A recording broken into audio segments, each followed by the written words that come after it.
WWE was very much a tale of two halves. SmackDown were busy setting the table for SummerSlam. Meanwhile, people in the back were deciding to cut contracts of many, many WWE superstars, as per usual, as it seems. We've got plenty to talk about, so we're just going to get straight back into it. Welcome to the Smack Attack. Money James McIver, alongside my partner in crime. Well, no, not my partner in crime. John Enright, still on holiday for another week or so. But we've got our man, the vet, Jamie Williams, back with us again for the weekend. People love you, man. Everyone, the people who watched this show, they were all about you. We had so many people that messaged after that said they wanted to see you again. And you know what? I think they'll be happy with this one. They'll be pleased to see you. Yeah, I hope so. Apparently, the vet equals ratings. I wouldn't want to say it myself, but the people have spoken. And I see you guys in the chat whenever you say. I may not respond to everything because these shows tend to go a little long sometimes and we get off in the weeds. But I'm seeing you, and I appreciate everyone being here. I even appreciate the little bit of hate that I get every now and then. So, come on now. Well, it's only a tiny bit. I still appreciate it. But yeah, how you doing, James? I'm doing good. I'm shattered. I'm not long back home from work, so I'm just like, this is usually my day on a Saturday. Is like finish work straight into recording day. But it's the Saturday's my graft day. You know how people are saying Mondays is like their busiest day? Like, no, Saturday for me. Saturday's my crazy day just now. But it's good. I'm not too bad. My world's been rocked in terms of football. Lionel Messi, who's been the one club man at Barcelona. It's funny that we're going to talk about contracts in a little bit because Lionel Messi was signing for Barcelona. It was done deal because he was a free agent, so his contract ran out. So they were trying to negotiate a deal for him to come back to the club. He was going to do it for half his wages at the very least. The reason being is, well, I could go on for hours about Barcelona's financial crumbling. I assume you very much could, and I wouldn't be able to follow any of it. So. But anyway, so the long and short of it is he was traveling to Barcelona on Wednesday night. He was going to sign the contract. It was all written out, good to go. On the day, we're not having him back at the club. He's leaving. Like, what? Hang on, what's happening? And it turns out, even when they cut his wages to such a point, they still couldn't afford him. So it was like, we're fucked. Sorry. It's like a league minimum thing, right? Like you have to pay a minimum amount to a certain. Like I think that's because sports athletes and stuff that have sports agents and stuff, that affects the agent's cut and a lot of other things too. So even if they want to take less money, it's not always actually legally possible. Yeah, well, it's not so much that because Messi brings in so much money on his own in terms of like sponsorships, revenue, and things like that. But the reason that Barcelona couldn't afford him was because of La Liga's salary cap, which all the clubs agreed to. I think it was 2 years ago. And this is now just starting to kick in. So the idea of the salary cap is where you're not supposed to spend outside your means. So if you're spending millions in wages and rent, you need to be bringing that back in, essentially. If you're not making that money back and you're not being sustainable, then you can't afford to have these players. So that's what happened is when they saw Messi, they couldn't afford to run the club in a sustainable way. And by the book, ironically, the book that they agreed to, it's just ruined them. So they had to let him go. So he's now going to Paris Saint-Germain. Apparently, the deal's almost done. They were chasing him up right away. As soon as that announcement was made, they were on the phone to him. He's got a press conference tomorrow morning at the new camp in Barcelona, which is tote socks. And hopefully he'll explain he'll probably talk about his closest attachment to the club and things like that. Hello, Jerome. How are you? Good to see you on the chat. You're our first comment of the day. Well done. First. But yeah, that was the financial thing. So my world was rocked. All of football was rocked because this is the greatest player of all time. V1 club man, now going to another club. And then funnily enough, the same week, we've got Adam Cole, who's technically a free agent, who was going to SmackDown last night to have contract negotiations with Vince McMahon. And then you've got all of NXT. I mean, Jesus, this is a week for people being employed and not employed anymore. And fucking hell. I mean, should we dip into it? It's almost fitting that you're on this show this week because of the releases and everything that's going on. I don't know where to start. Should we maybe start with Adam Cole? And what do you got? I mean, I don't really know too much. So the love's already there for you. The love is already there. Get it while you can. Get it while you can. Yeah. I'm gonna become a premium vet soon. Oh, very soon. Very soon. Yes, worth every penny as well. Oh, thank you. But I suppose like the Adam Cole situation, it came out this week that apparently his contract ran out last month. with NXT, so he was technically there was a point where he was no longer under contract, but he was on a handshake basis, so he's working the dates up until SummerSlam. So as far as we're aware at this point in time, once SummerSlam weekend's been and gone, Adam Cole can go anywhere he wants. So he can stay with WWE if he wanted to.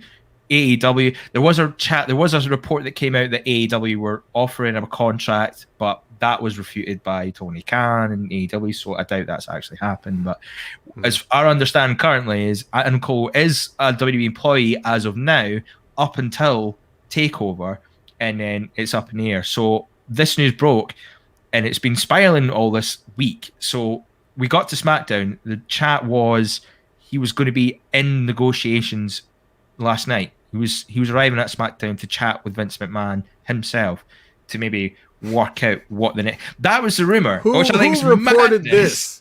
Who reported this? Loads of places, and I can understand. He's probably there to speak with the other Khan, Nick Khan, probably more likely than that, or John Laurinaitis, rather than Vince McMahon. But I don't know. The Vince McMahon seems interesting because it seems like if you are going to go knock out a contract via Vince, then he sounds like he's rating you highly, which is not really what we're seeing right now with NXT call-ups and the releases going on. It seems really interesting that they're working so hard to keep him, and it's a bit crazy that I think one of the guys, was it Seaman? His name's called. His actual name, Seaman. He's gone too. Yeah, he's gone. Not spelled the same, thankfully, at least. Let's see for the paperwork, but when you say it, it's the same. Canyon Seaman, like, could you come up with that's like a rib name if you ever heard one, right? Although I did like, there was a video I watched that was like Adam Cole contract situation was like the brought about the early release of Seaman. It's like brilliant. I like that. Yes, definitely. Good work on that. Good work. But it's cost a man his job, this whole situation, which, well, considering we're about to talk about releases as well. So it's crazy that this has gone out of stand. That too, that was a good thought. Like Jonas brought out, he's probably working to stay where he. I mean, these situations are commonplace. I would imagine when you go in any, like if you're in football. I know with football clubs it happens where like players will let their contracts run out. They know they've got teams that will look for them, put in offers. So if they want to stay at the club, you got to make a better offer. You got to make it worth my while. So you know that there's always that. There's always a chance that he's angling to do that. Sure. So, well, he knows that he's got a good, safe deal where he's at. The thing with AEW is with all the guys they're signing, there's no room for Adam Cole even if they want him there. There's no room for any of them. It's a bottleneck. So that right there is the only logical explanation, because anything else is like a step backward for him. He's not. Yeah. You're not going to see him just go back to Ring of Honor, working in empty buildings, like it's just not going to happen. He's not going to do that. Yeah. When you get to a certain level, you don't go back down. And Adam Cole is, he hasn't really been on at the highest level and in the company, but certainly, NXT has. It's got that comfortable weekly paycheck that you never have to worry about. And there's constantly a flux of talent coming in that you get to work with. So things stay fresher there than they would if he was to go to a Raw or SmackDown. Here's the thing. The first point I want to make is that Vince McMahon has never, I don't think he doesn't negotiate contracts. Okay. So let's just throw that out. He leaves that to the guys like the John Laurinaitis or the Mark Caranos before that, or the Johnny Aces before that, which it is now, like, and then the JRs before that, and so on and so forth, right? So, and I did say Johnny Ace and John Laurinaitis on purpose twice, like I didn't make a mistake on it. That was the order, because he's back again, right? So, man, yeah, those guys handle the contracts. So Vince McMahon's not talking to Adam Cole. Okay. That's number one. Number two, I think that you have to take all of the reporting with a grain of salt, like especially when you're talking about working on a handshake deal. This isn't the 80s. Guys aren't working on handshake deals anymore. There's way too much, legal, stuff that you could get in trouble for with doing that. Saying he's like, oh yeah, I'll finish out my dates, and then ow, my neck, ow, and then all of a sudden you got a lawsuit on your hands. That's not going to happen. So if he's still there, he's under contract some way. Maybe his original contract ran out and he signed like a month extension, whatever. They can draw something up, but he's not going to be working uncontracted. So I'm going to say get that thought out of your heads as well. Part of me thought he was going to do cash in hand and not have to pay tax. It's great times. Those are good times. Well, as I understand it, they're not employees, so they don't pay tax. They have to they have to take their own taxes out and set them aside at the end of the year because the money that they get paid is non-taxed. So they're responsible for that, and that's how some guys get in trouble if they don't, keep up with the IRS and the stuff they're supposed to be doing. Yeah. Now, as for Adam Cole's value itself, to the WWE, I think Adam Cole has very little value. Not to say that that's what I think about him, or even though I've been very hard on Adam Cole on these shows, or that what should be thought about Adam Cole. I'm saying what the WWE thinks of Adam Cole as the WWE when we're talking about the Vince McMahons, the Kevin Dunns, the people who are going to ultimately make the decisions on production. Like when they look at this guy and they see the size of him or the lack thereof, and they were like, what the hell am I supposed to do with him? So you have to be a heel because he's just such a natural douchebag, but you can't have a guy that small beating up everybody. So they'd probably try to make him like a character babyface, and that's not going to work because he's too big of a douchebag for people to truly 100% get behind. They respect him, but they won't truly get behind him. Yeah. Do you think the breakup of Undisputed Era plays into that a little bit as well? Like it seems like they'd be stronger than the sum of their parts. Yes, it always was, because you basically took four relatively undersized white guys and put them together. That's heat right off the bat. Yeah, four small white guys, that's heat. So it doesn't, there's that right there is what made the Undisputed Era work. And then they started trying to experiment with making them like a babyface as a faction, and that was ill-advised. Yeah, it was weird. It's just I don't know. So I think he'll probably stay because guys like Hunter and guys like Sean will want him to stay because they like the kid. Yeah. But I don't really see a future much beyond that at least not to anything of a significant degree, where he's going to be main eventing Raw or, SmackDown, like he's going to be a top guy. I just don't think that Vince can probably get behind that. Yeah. Just this comment just popped me here, right? Yeah. Yep. Vince will think, damn, pal, I got to bring back Ellsworth to work with this guy. Fucking right. Could you imagine that? Ellsworth is a good example of a situation in which that guy was a complete joke to everyone, and they let the joke go on way too long, way after it was funny. Yeah. He was stealing a wage by the point of it. That a guy that looks like that should never have been on their television. Nope. And because they thought it was funny to put him out there and laugh at his shitty body and his ugly face and his terrible wrestling and everything, like he didn't have one redeeming quality to him. Yeah. And they wasted how much money and TV time with it, just to entertain themselves. Well, we ruined Asuka because of him. Like, you know what I mean? Like, the fact they gave him a microphone was the one that screwed the pooch for him. Because as soon as he said, anyone with two hands has a fighting chance. Yep. And people pick up that. And I forgot about it the next day, but apparently that was the greatest thing ever to them, and they just laughed at it. I can just culture. Exactly. People like things ironically. This is perfect. I don't really know how much the fans are in on it, but once the W starts pushing something, their zombie fans will just go along with it. It's... Can you believe anybody defends WWE like on social media? Like when we talk about these releases that we're going to get into next, and you see people like trying to justify. It's like, why are you taking up? WWE's doing nothing for you. They've done nothing but, like they're taking money from you. That's all they're doing now. They don't even need you. We talked about it a couple of weeks ago. They don't even need you in arenas. Nope. You pay them so you can be part of the show. Yeah, and you're going to argue on their behalf versus an individual's well-being and trying to make a living. Yeah, so no chance. That's total bullshit. We should kind of mention the release as well. Jerome came out with a comment that was quite ironic. It was like, they need to bring back the cruiserweight class.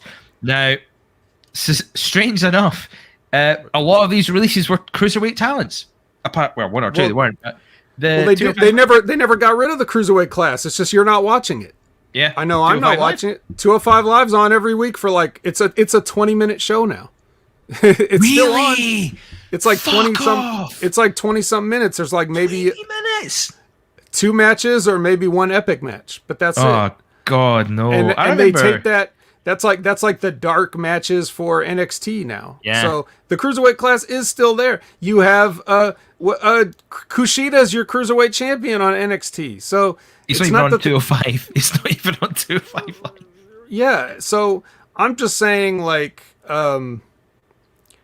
it's not gone, but a lot of these guys, yeah, you brought in these guys, and basically the 205, the whole cruiserweight thing, the 205 Live experiment, all that.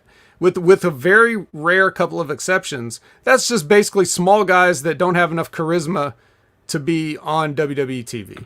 Yeah. So if you got no charisma and no size, you throw them in 205 and let them flip around, and here we go. Now they're realizing, hey, wait a minute, we don't need this. So do you have the list of people in front of you that got let go? I do. I'm trying to figure out how to say this because there's some big names, but they put this in order of alphabetical. Put it in alphabetical order, but I'll try and read it. So there was a high level of releases in WWE. There's some shock ones in here as well. Ones that I was very surprised that they happened, especially some talents considering the push that they got in NXT. And you could probably fill in the blanks a little bit here. So we had Asher Hale from 205 Live. The Giant Sangier, who appeared on Superstar Spectacle and nothing else. Jay Catlis, Kona Reeves, Stephon Smith, Tyler Rust. Stephon Smith is a referee, just for he's a referee. So. Yeah, he's a referee. Zechariah Smith, who was a Performance Center recruit, was released. These were the big ones that happened, though. We had Bobby Fish, which was a big shock from NXT. Bronson Reed, Leon Ruff, who had just won the North American title just late last year, wasn't it? And Mercedes Martinez, which I'm surprised didn't happen sooner. And I don't mean that in a bad way. I feel like when she made the decision to not do Retribution, which was a great decision on her part, I'm surprised she lasted as long as she did. I would have thought they would have jucked her there and then. So that one I'm not so sad about because I think that's someone who knew their worth and they'll probably work out okay. The rest I was surprised with, especially Bronson Reed, he's been doing a relatively good year so far.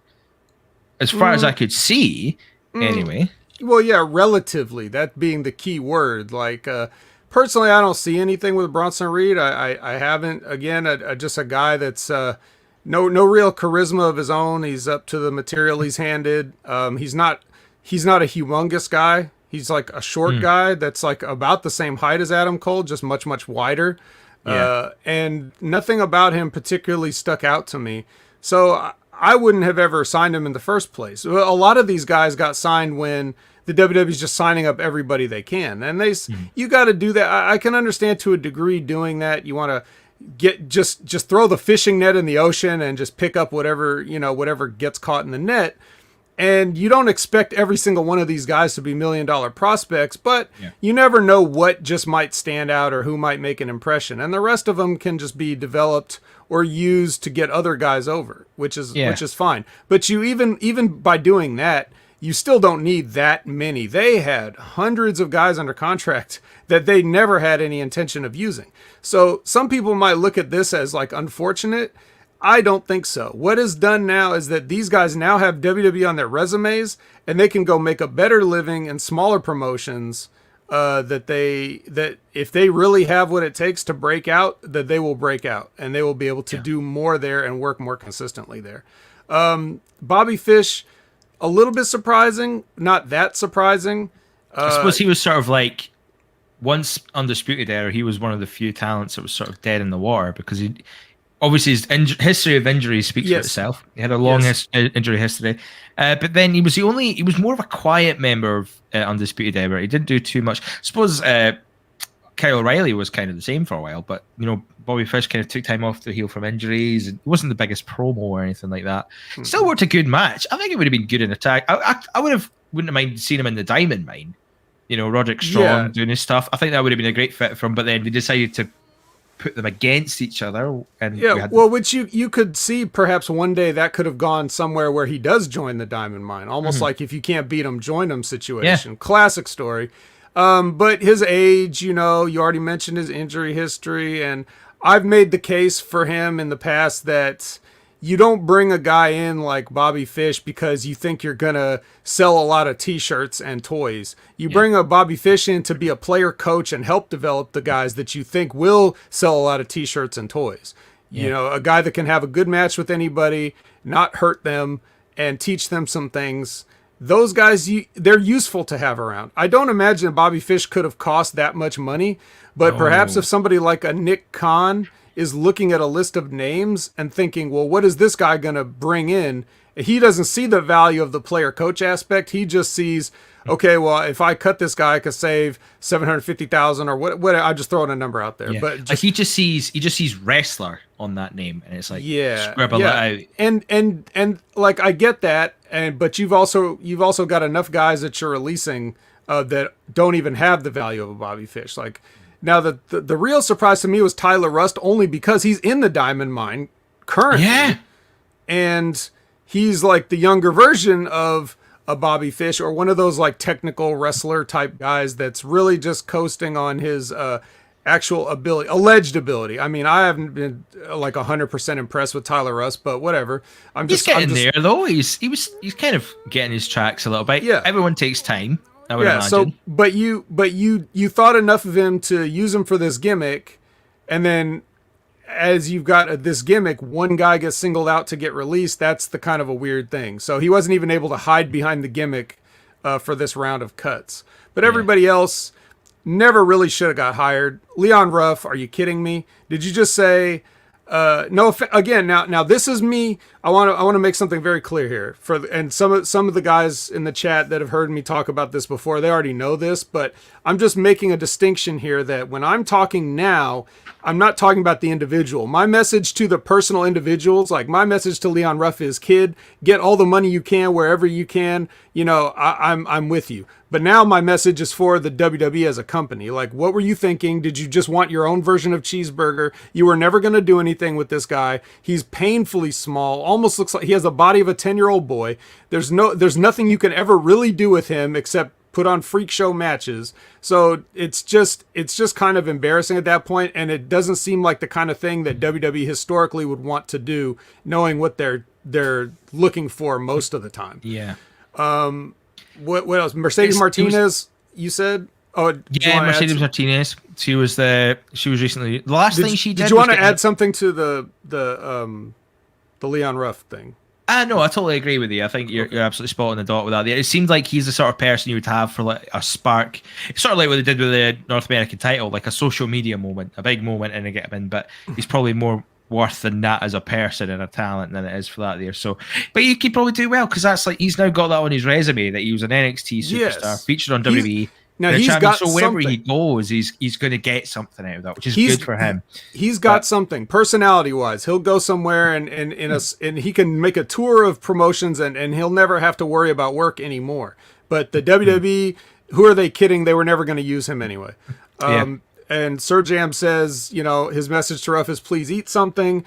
Unfortunately, for guys like that, this is a shoot though. For guys like that with his body type, like he's one of those guys that no matter what he eats, he'll never get big because his metabolism is just too fast. He has to get on the gas if he wants to put on size, and some guys just aren't willing to do that.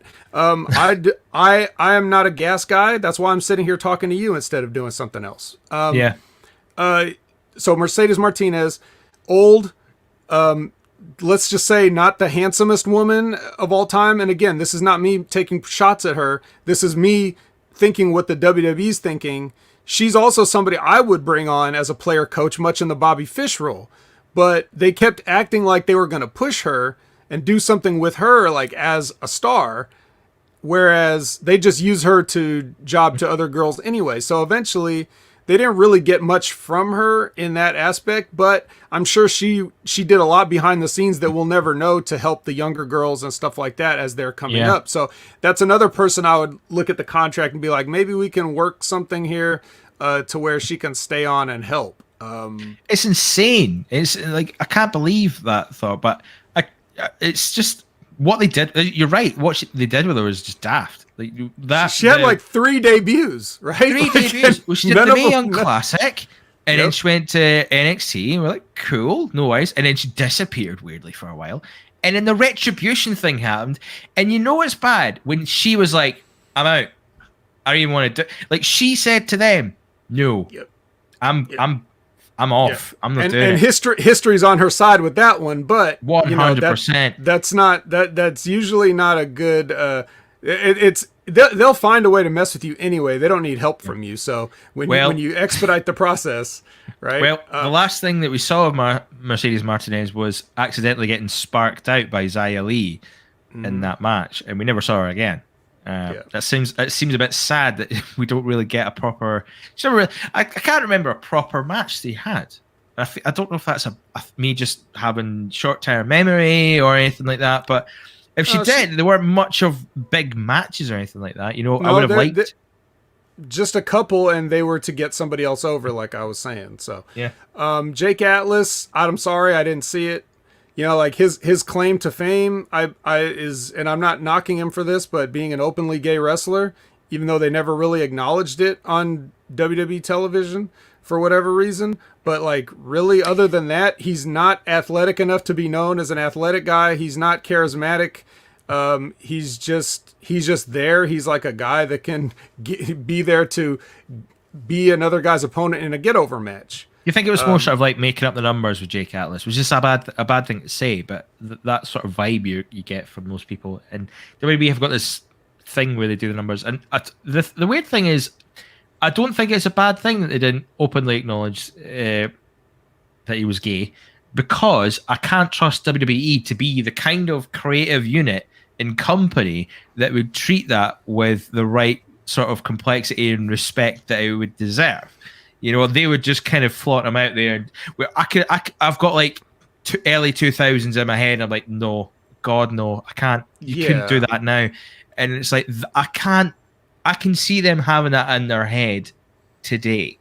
And I think it's in a good way that they didn't have that there. Because if you're wanting like representation of like an LGBTQ community, you're wanting, honest, proper, just real life stuff. Just be normal. It's like, that's the thing. It's like, you don't have to be over the top. You just have to be you. I mean, that's all you need. You're right. The only problem is Jake Atlas was too normal. So I'm not advocating flamboyance. All I'm saying is that I was suggesting is that WWE would be more inclined to force him to go over the top. Of course, it was just a matter of time. But rather than have that tough conversation, they just released him. So I think easy way out, right? But here's the thing about like one of the you see a lot more of this like what feels like corporate enforced diversity and inclusion stuff, like where you feel that it's not because they don't make a character because they really want to make the character. They do it because they feel like they have to appeal to somebody. So you'll see multiracial characters and things more than you would have, which is not a bad thing, but I would rather you wanted it rather than you felt like you had to do it. Same thing with sexuality. But here's the thing. When you're talking about gay, the LGBTQ, all that stuff, you're in things where it's never going to matter. The only time it really matters what your orientation is if you're having sex with a human. And if that's not happening on your program, it doesn't matter. So it doesn't matter if Jake Atlas comes out or not on television because he's a wrestler. And just him existing is the representation that people are looking for, because if you know, you know. Yeah. But a lot of times they try to make it a big deal of like, well, somebody's gay or this or that. But it's like, but this is a kid's cartoon, so they're not going to be making out with anybody or having any kind of like physical contact. So it doesn't even matter to the character what their orientation is. So that's just a kind of a thing. Luckily, they sidestepped all that with him. Some of these guys, like Ari Sterling, maybe if I saw a picture. Asher Hale, I know, was from the Indies, but some of these aren't their indie names that they got famous on. Oh, this is just their branded names in the center. Right. Like, so I don't might think not anyone's cutting recognize about the Indies going Giant Sangier. No, Giant Sangier. He'll be glad he's out of that name. It's like, fucking hell, it's not my name. You those are the guys where you know how they got a job. Well, you're a Giant, so here's a contract. Doesn't matter if you know how to wrestle or whatever. It says he's trained by the Great Khali. I doubt Great Khali could teach you too much about wrestling. No offense to Great Khali, he's a legend. Kona Reeves is a waste of height. He's just like, that's another guy that's just like, man, I can see what they saw in him when they signed him, but I'm sorry, there's just, we don't need you. You're trying too hard. They shoot the bolt so fast on talent, though. Like, to the point where, like, I'm looking at Omos, and I was a bit worried when he made his WrestleMania debut, because, like, no, this is too soon. You know, he's only stood about as a bodyguard, or he was a ninja for whatever fucking reason. Big ninja, which is cool, but someone said the next Yeti coming up. Well, like, very much for that. But, like, you know what I mean? Like, I looked at him and go, I don't know what he can do. And he's lucky because he's got AJ Styles next to him. But after that, what has he got? There's so many talents. And there was this chat recently where WWE seemed to be fixated on the big man. So, to the fact where Braun Strowman's not considered big enough to be a big man. So they see, like, Omos and Aziz, like, them on our screens now, and then they're going through the talent pool or going through people who are doing tryouts and go, he's big, he's tall, can he wrestle? Oh, I don't think he can. Fuck it, get him on Raw, get him on SmackDown. It's that mentality. It was like they just want big people, and it doesn't. It's not the way to go. You know what I mean? Like, well, so yeah, exactly. Because their mentality is you can teach a chimp to wrestle, and to a degree, that is true. But it always helps if the person has somewhat known about wrestling existing before they signed a contract, because when you're a fan, you pick up things just from osmosis of watching, and you know, a guy like Omos, which that's the other thing too. When he made his debut, they couldn't even agree what to call him. He had a completely different name when he first debuted. Then they kept spelling his name different and pronouncing it different, and the graphics would say something different than what the announcers were saying. So like it took them a while just to land on Omos, which doesn't even make sense because it's the same two letters that have different pronunciations in his short name. But I will say this for him, he does have something, and that WrestleMania match that you're talking about, he did all right. He did what he needs to do quite well. Dude, that can I tell you? That was my favorite match, that entire 2-day WrestleMania. Wow. That match. That was, it was a fun, because it was exactly what it needed to be. Every other match was trying to be, I'm going to have a good match. I'm going to steal the show. I'm going to have my WrestleMania match. This match was the perfect match for what it needed to be. You were like, well, we've seen this guy stand around. What's he going to do? Oh, he's going to do that? Okay, I like it. It was great. Now, and it didn't need to be much either. That was the good thing about it, is he just dominated. As soon as he was in the ring, destroy, ruined. And if you saw this past Monday Night Raw, there weren't a lot of good highlights, but one of the highlights was him moving, just him moving in the ring. It's hard to get a certain level of coordination past 6'5" or so. Like, once you get a little bit taller than that, there's very few Undertakers. There's very few guys like that can actually move. Kane's, you know, like it starts to get awkward after a certain height. But he's good. He just needs to. You can't. There's so much to learn. It's going to take him like 10 years at this level to get to the point where, you know, by that time his knees and his back will be shot, and he won't even last that long. He'll probably get released pretty soon. Well, when you think the way like, things are going, right? Totally. No one's safe. Nobody is safe at this stage. But totally though, when you think about someone like Paul White, Big Show, who went from WCW, who got brought in like early on, he was world champion at WCW and thing, but he didn't quite get his best work in until a lot later in his career. Even when he came back in the early 2000s, he had to do runs in developmental to get his skills back up again and get his, well, part of it was to get back in shape a little bit, but you know, he had to work himself a little bit there. So everyone has their go. Nobody to Remember had a really good comment there as well. I said Omos needs, I'll put it up here. No, Omos needs someone like Nash to train him, which I think's a pretty smart idea. I'm surprised that someone like Kevin Nash isn't a trainer, but I suppose the other side of that is he was very business orientated rather than, working with other people. But yeah, I might be wrong in that. They'll bring in Nash every once in a while to come down and work with those guys or do like a seminar or something. But he's not going to he's not going to put on the Performance Center T-shirt and have like a 9 to 5. That's just not what he's going to do.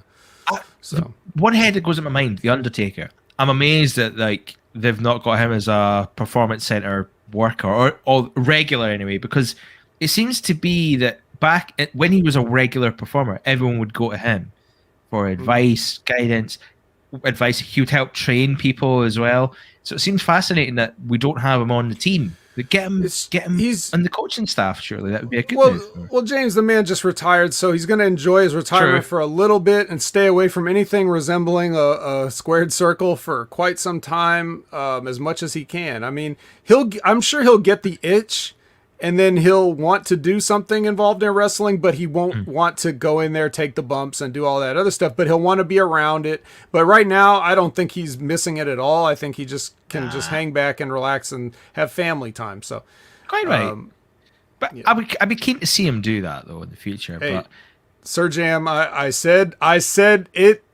Some people, okay. If the shoe doesn't fit, don't wear it. He's probably got a size 20 shoe. Yeah. But I'm 5'5" and 200 pounds. My best hope's a manager role. Well, it's never too late. It's never too late. Never. It's a small dream of mine. Like I obviously enjoy acting and performing arts like that. But if someone said, you know what, can you be a manager for someone for a night? Like, fuck yes. Let's do it. Who's power bombing me tonight? Let's like I'd be cool with that. But it's an interesting time in terms of releases. We're talking about big men a little bit, but that is the dynamic that WWE they've got a sort of image thing of who they want in terms of big people, and everyone in between's. It feels a bit like it's your luck. If you're lucky this week, you're not going to be released. Might happen next month. It doesn't seem like. Jerome Hall showing his stats here. Good man. 6'35". Let's hear what you got, people. Let's hear what you got. Jerome, are you sure you're not Leon Ruff? Like I know Leon Ruff is a working name, man. Maybe his real name's Jerome Hall. I don't know. You don't mess with Jerome. I'm telling you. Yeah. So I've witnessed this. Okay. All right. Well, we're all friends here. I'm a fan of his just as well as he's a fan of the show. But so like. What they do now, like they used to just look for a certain type of guys. They used to have a mandate. How many times do you hear JR say Vince told him to find athletic 10s that could be in Playboy as far as divas go? Or how many times, how many times did you hear say we don't want guys that are over 30. We don't want guys that are under 6'3". We don't want guys that are, this or that. Like they put these stipulations, but that was in the past. And now you look at the roster they had before they started cutting everybody. They had every kind of person you could ever want. You know what I mean? So it's like they were just signing anybody that had a pulse, and they knew full well that they weren't going to do anything with them. Now, you alluded to nobody is safe, right? And that's got to be like a comment. This week. He didn't get cut. Okay, good. I'm glad. Well, you've always got a place here in this chat room. Did we want to talk about the huge release, which was Bray Wyatt? Oh yes, I hadn't even thought about that because it happened last week. It was weird because we were sort of talking about it on the passing. We were mid review and I was like, Bray Wyatt's been released. It happened right in the middle of the show, right? I can't believe. I feel like I couldn't do news reporting anymore after that. It was just sort of like, I just went, Bray Wyatt's released. Moving on, and I couldn't do that. I couldn't work for BBC News anytime now. What is there really to say? I mean, it was kind of a shock, right? But yeah, it was a shock, but annoyingly, thinking back on it, it's not the most surprising because of their history with Bray Wyatt. Where I think Ben, if you listen to the Monday Locker Room, I thought Ben's rant on it was spot on the dot, absolutely spot on. Where they have one of the most creative minds in the entire company, in their roster, and then they just can't make it work. Like they decide, you know what, we don't need this guy. We're just going to pop this over to Alexa Bliss off you go. You know, this guy had ideas, and you can say what you want about something aspects of his run. You know, the weird Sister Abigail thing he had with Finn Balor, who put that one, maybe not the best idea, but generally his mind for coming up with a character and putting the effort in and developing this and coming up with, obviously some of it was vetted through WWE Creative and they'll have their own processes and things, but he's got to do a lot of the legwork to get that character over and things like that. And it tells a little bit when the crowd's chanting for him on Monday Night Raw and he's not even part of the company anymore, and they just let him go, just like nothing. You can't find something for him, you can't make that work. You know, I know he had time off, he's been nursing other things, but man, you can, you absolutely can, but they won't. That's the thing. We're all acting as though they're looking at it as they're dumbfounded and stumped creatively, like we don't know what to do. Well, he's doing everything for you, but that's the thing. They don't want creativity. They don't like it. They don't like when you have your own ideas. It's got to be their ideas. They don't even like having to come up with ideas. They I don't know what they like. Printing T-shirts, I guess. That's really the one thing that I could say that they like. They'll sell you a black T-shirt with white letters on it for $29. That's what they like to do.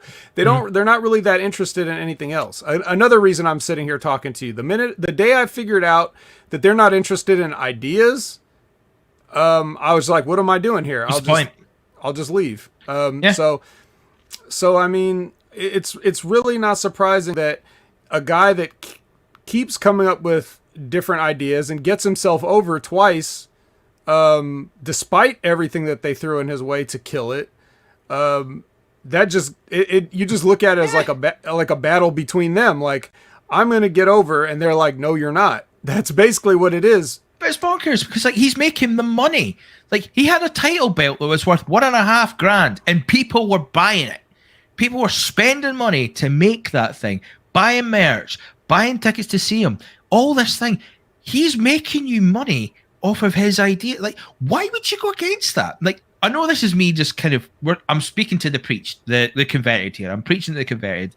We all know that it's like common sense will tell you, you follow the right things that make you money.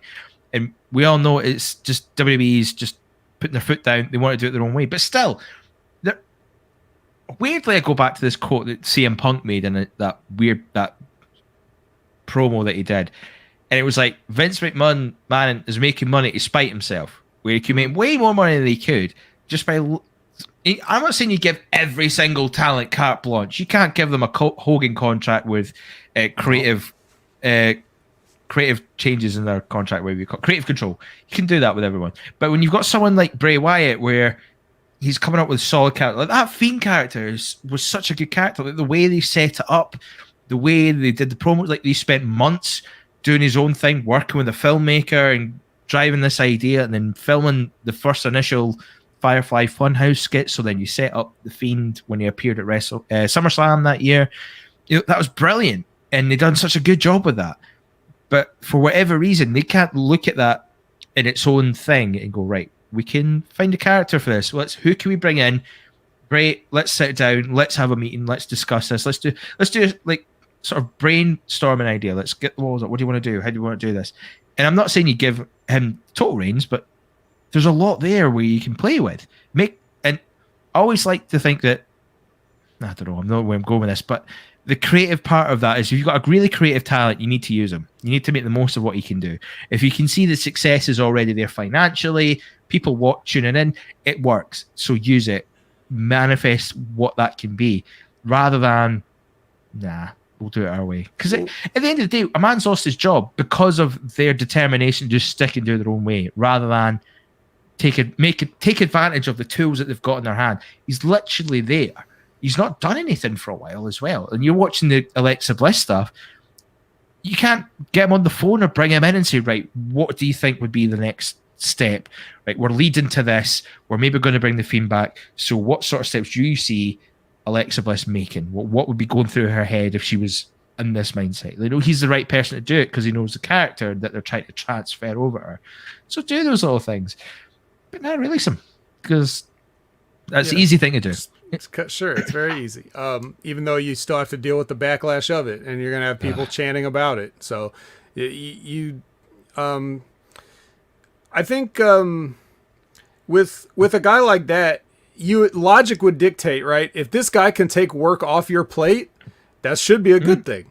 Like if he's coming up with his own ideas, he's not, because there are guys like you said, like you said you don't have to give everybody carte blanche, and guess what? Not everybody wants it, and not everybody even tries to get it. Most people, I don't want to say most people, I don't know what the percentage is, but a lot of guys there, it just in wrestling in general throughout history, doesn't matter, all levels, most guys there are just, they just show up with their bag and say, what do you got for me tonight? They're not really contributing anything. They're not really detracting from anything. They're just showing up to do their job, and that's fine. Other guys come in with lots of ideas, pitching this, pitching that. Like, hey, what about this? What about that? Can I work with so-and-so? How about so-and-so and me in a tag team? Like, they come up with these ideas. Well, both of those things are met with the equal disdain. They're like, this guy over here, he never has anything. He doesn't care. He just shows up and collects a paycheck or whatever, so we're not going to use him. The other guy is like, God, this guy's annoying. He keeps throwing out all these ideas and stuff. We're not trying to do that. We're not going in that direction. I don't want to hear from him anymore. You go deal with him. You deal with him, Paul Heyman. Like that. They'll sick other people to deal with, to field these requests and the talents. And then Paul Heyman will be like, Paul Heyman's one of those guys where he'll be like, I think so-and-so has got some good potential. And they're like, well, whatever, Paul, we're not really interested in doing that right now, just because Paul Heyman said it and not them. So at the end of the day, that's what it comes down to. If Vince McMahon has to sign off on everything that ultimately ends up on television, and Bray Wyatt's doing this gimmick that he doesn't fully understand, also, not only just because he didn't create it, but just because he doesn't understand. Yeah. He doesn't know anything about the world. He doesn't know anything about storytelling. He lives in this billionaire's life that we can't even imagine, but it's very like narrow in its scope of like understanding what the real world is like. So he doesn't understand the influences that Bray Wyatt is coming up with.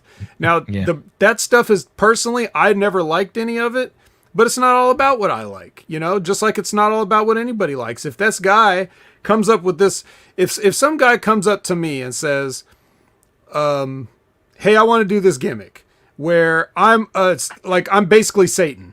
Like, that's the gimmick. The Bray Wyatt gimmick is Satan. He's even alluded to it in promos. Like, if you're really listening to what he's saying, he's basically saying, yes, that's Satan. The one that, the fallen angel, the Lucifer, that guy. He says that. Like, well, my question to you is, okay, why does Satan want to be a pro wrestler? Like, that's my question for everybody that comes up with some weird, outrageous gimmick. I'm like, well, why would you want to be in a sport? It's like, why wouldn't he sign with Barcelona? Like, what's stopping him? He's Satan. He can do what he wants, right? What is your grand plan of like holding men's shoulders down for 3 seconds? I really don't understand this, but if I take that idea and say, okay, so you want to be a supernatural hillbilly Satan that lives in a swamp. Okay, well, I don't really get that, but what if we tweaked it a little bit? Like, you're not actually Satan, but maybe you think you are because you're mentally handicapped, and we play that into the fact that your father is a known wrestler. We all know, and let's turn that into stuff. You have a brother that works here at the company. Let's do something with that. Like, he doesn't understand why you are the way you are. Like, those are like, but you could still be doing the same stuff. You could dress with the hat. You could have the lantern. You could have the music. You can do all the cool stuff, but you don't actually have any supernatural powers. Those are like little tweaks that you could get to make something good, but still like that way the boss, me in this situation, or Vince or whatever, feels like they've had some input on it, but the other guy basically gets to do about 95% of what he wanted to do anyways, right? Yeah. But instead, it's just like, I don't get it. I don't want to deal with it. I don't want to do it. And even despite all that, they still put the belt on him a couple times, printed a bunch of merch, did all this stuff. And then it's like, instead of just like, so you admitted you wanted to go with it for a little while, and then you just cut the water off, as Arn Anderson would say. So none of it, don't try to logically think about it. Just, shake your head and move on. He'll be all right. It's not like he's going to be financially hurt. But he'll come up with something else crazy, and somebody will let him do it. But yeah, it's that's the situation. They're not interested in your ideas. That you think they would, because it's less work for them, but Actually, they're just mad that they didn't think of it. It's an insecurity thing. It's an inferiority thing. It's like it proves that you're a fraud because you didn't come up with an idea when it's your job to promote these people. You spent a lifetime branding guys and giving guys gimmicks and naming guys and taking away all their rights and making them, all part of this corporation under the umbrella. And then this guy comes in with his own ideas and he doesn't need your ideas. Well, that's got heat with me, pal. You know Sorry, what I mean? buddy. That's the world we live in. So yeah. Just before we move on to the SmackDown review, one thing I want to kind of close off on, and it was a great comment that Sir Jam made here. Vince said he didn't want stars to creative to make him a star. Can't have that power. And sorry, I've said that wrong. Let me say that again. Vince said he doesn't want stars too creative that may make them a star. Can't have that. You know what? I think he's got a good point. I was watching something the other day. I can't remember who it was, but they were talking about the current trend of WWE, the talents that stay, not the ones that go, but the ones that stay, are talents that can do anything. So if you've got like an out-and-out heel, they're more likely to go. An out-and-out babyface, they're highly likely to go. Talents you can but if you've got multifaceted talents, they don't have to be good ones. They don't have to be the best ones. They just have to be people that they can say, we need you to work heel this week. We need you to do this. And they can give them those roles and say, you can do that. Off you go. And they can just march to the beat, no problem.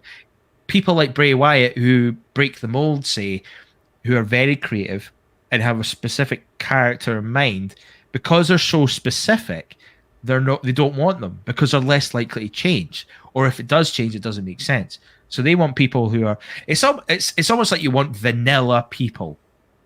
You want people that are blank slate, doesn't matter what they do, because it doesn't matter what they did today, 12 months from now. Because they can change it, no problem. They want that sort of creative talent. So we could... It's weird that we talked about Chad Gable and Otis, and you did make a good point in saying that they might not last. They might get released soon. You never know. And it shows, we might not be talking about them as characters this time next year. We could be seeing Otis back to Otis again, even though he's putting out some of the best work, because he can, because he's shown that he can do a comedic character, and then the other side, he can do a very complex, dark character that is just no emotion, just a destroyer. But because they've got those people, they can do that. They're more likely to stay. Now, there are exceptions. If you're a star like a Roman Reigns, Charlotte Flair, I can't see Charlotte Flair getting sacked. They'll never sack her. Not a chance. Not a chance on this. Especially not. No, but the reason they won't sack her isn't because she's so great. The reason that they won't sack her is because her dad got released, and so now they can fuck with her if she's under their purview. Exactly. If she's free and clear, they can't fuck with her to fuck with her dad, which is what they want to do as well. Like Ric Flair apparently sent a text saying, "Fix it," and it was like, "Bye, goodbye." So one half said it was fine, the other half saying, "Nah, he's fucked off, not having it." So yeah, it's so bizarre. But that's the sickness. Like they will if Ric Flair gets signed by AEW, as Sir Jam is alluding to, then that almost ensures that Charlotte will not get released, and they will fight her to stay under her contract just so they can keep messing with her. It's insane. But it's maybe that was a bad example. I brought up Charlotte Flair because it popped up in the chat. But talents are top tier stars that they'll never let go. That's why AJ Styles does so well, because he can be a main eventer. He's been a world champion for over a year. He had a great run. Oh, sorry, I didn't mean to type that. Apologies. Main eventer for a year. He's got a tag team run with Omos right now. He's not really doing much, but he can work well in the mid card. He's been on the mid card as a US title match. He's done everything because he can. They won't let him go because he can do everything, and that's what they want. They want someone where they can just, who's our flavor of the month? This guy. Put him up there now. And then Cesaro. That's a great example as well. Cesaro was main event. Well, I say main event. He had a great match at WrestleMania. He had a high-profile match with Seth Rollins. Then he was main event in a match with Roman Reigns. And look where he is now. He's in this absolute cluster of an Intercontinental title picture. Missing. Well, Cesaro's pretty missing. He's not even on the show this week. Yep. Cesaro's a guy they will release. And the reason, yes, because he's got no heat. He's got none of the, like, he's never done anything to piss everybody off. He's a perfect gentleman, a professional, and he's a nice guy, and he's never bothered anybody, and he's never said no to any of the dumb things that they told him to do. And so there's no point in keeping a guy like that around because he's no fun.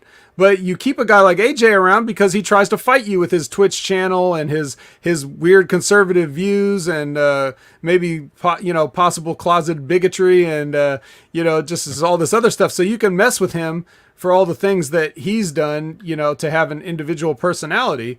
But good guys that go along to get along, like says, oh, nah, release him. He's no fun. He's no fun to mess with. This whole thing is a toy box. Yeah.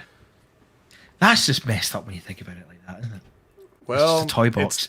You don't think about it like that. It is that, and people just have to accept that. Like, as fans, we don't want to see that.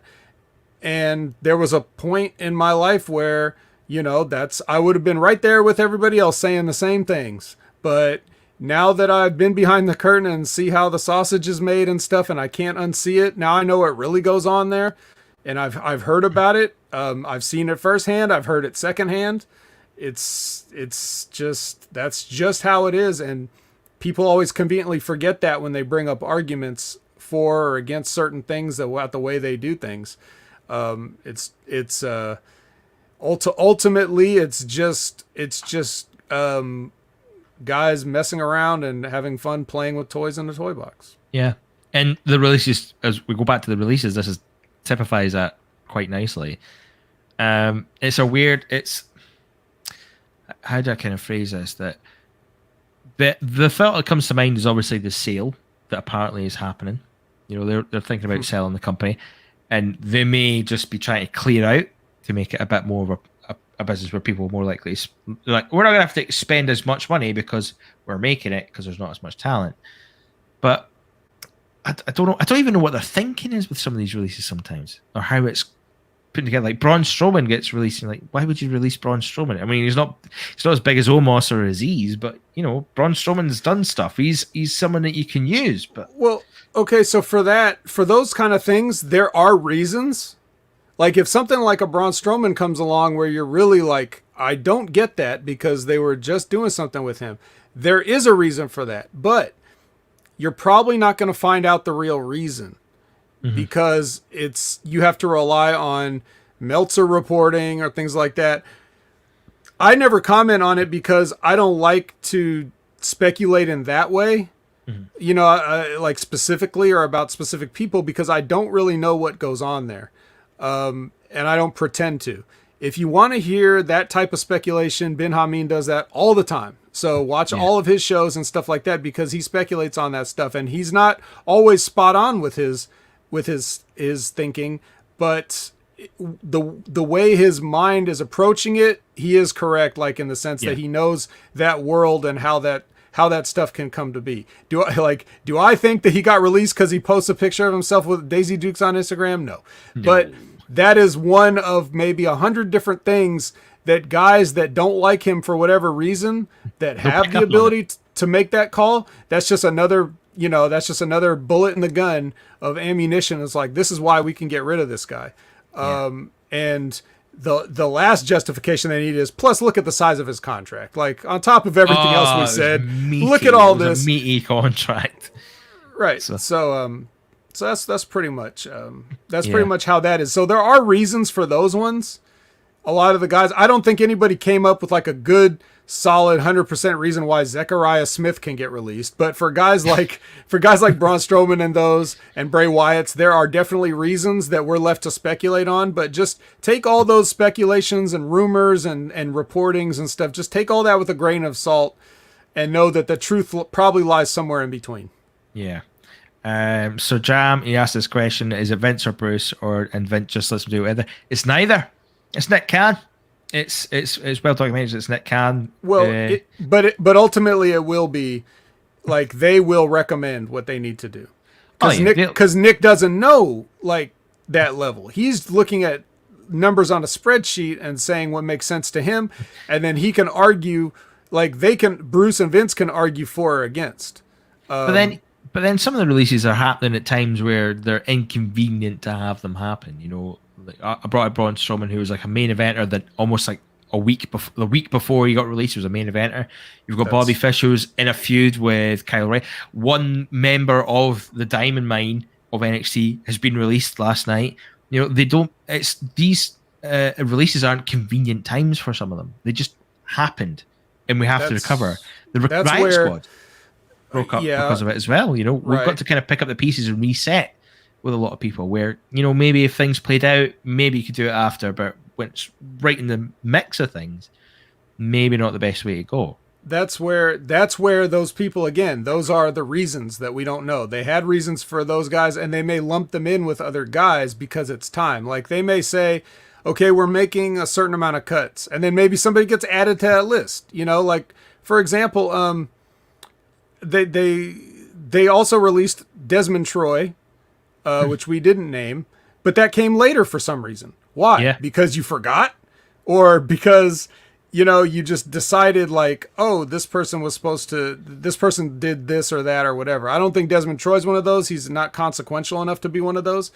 But that's what I'm saying. Like the inconvenient timing, it's probably just the fact that they're trying to do a group release and they've already made these decisions long ago. They probably made the decision that Bobby Fish was on a list weeks ago, and then the timing of when they actually enforce the cuts is what's unfortunate.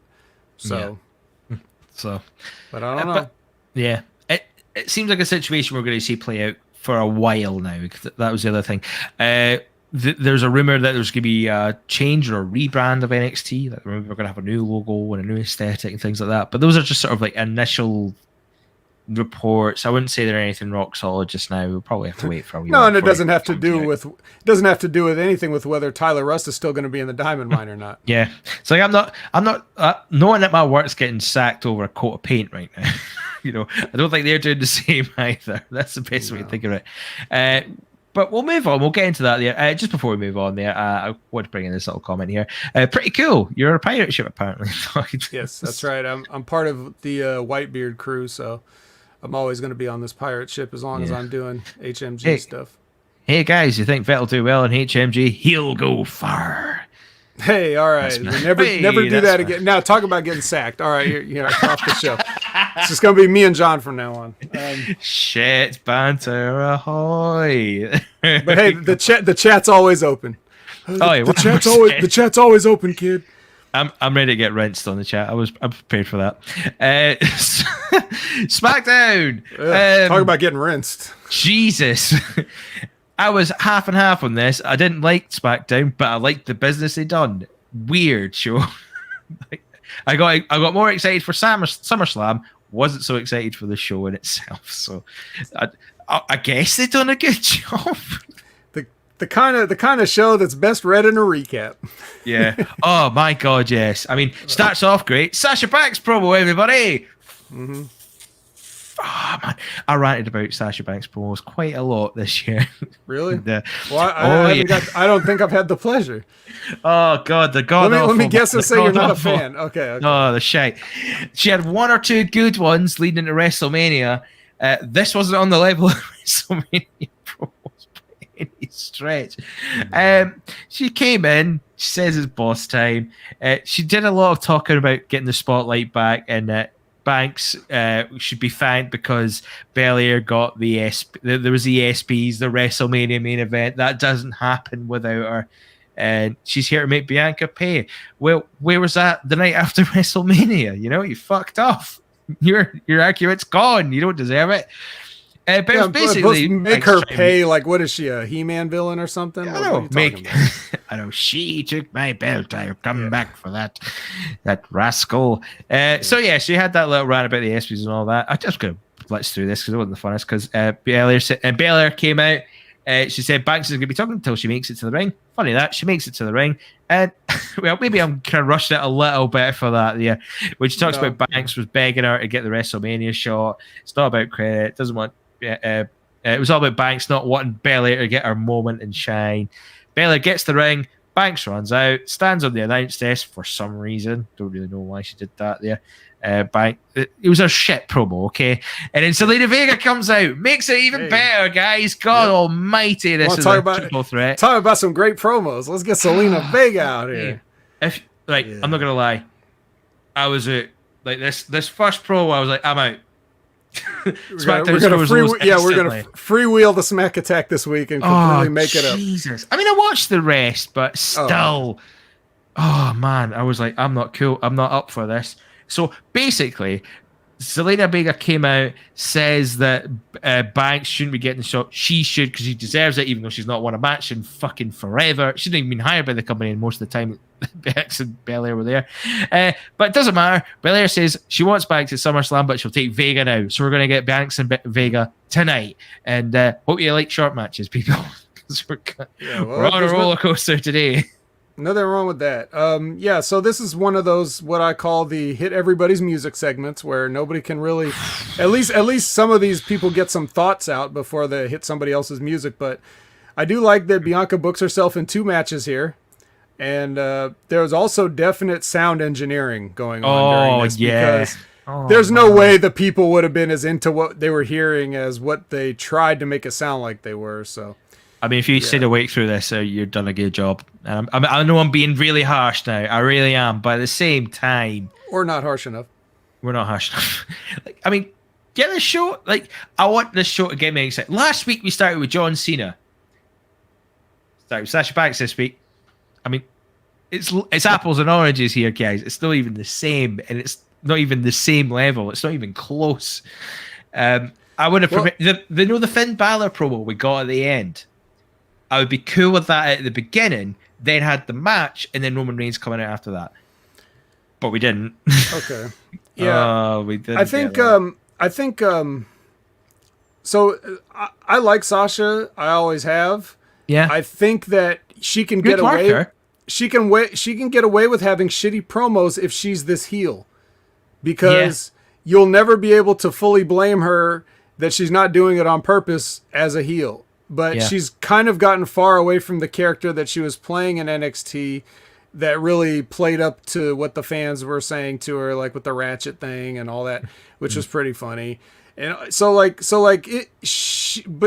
promos are not good because they're being written and handed to her, and she's not good on the fly. She's just not. I mean, it's not a knock. Not everybody is. I'm not. It's just one of those things. Like, some people have it, and some people have the gift of gab, and some people don't.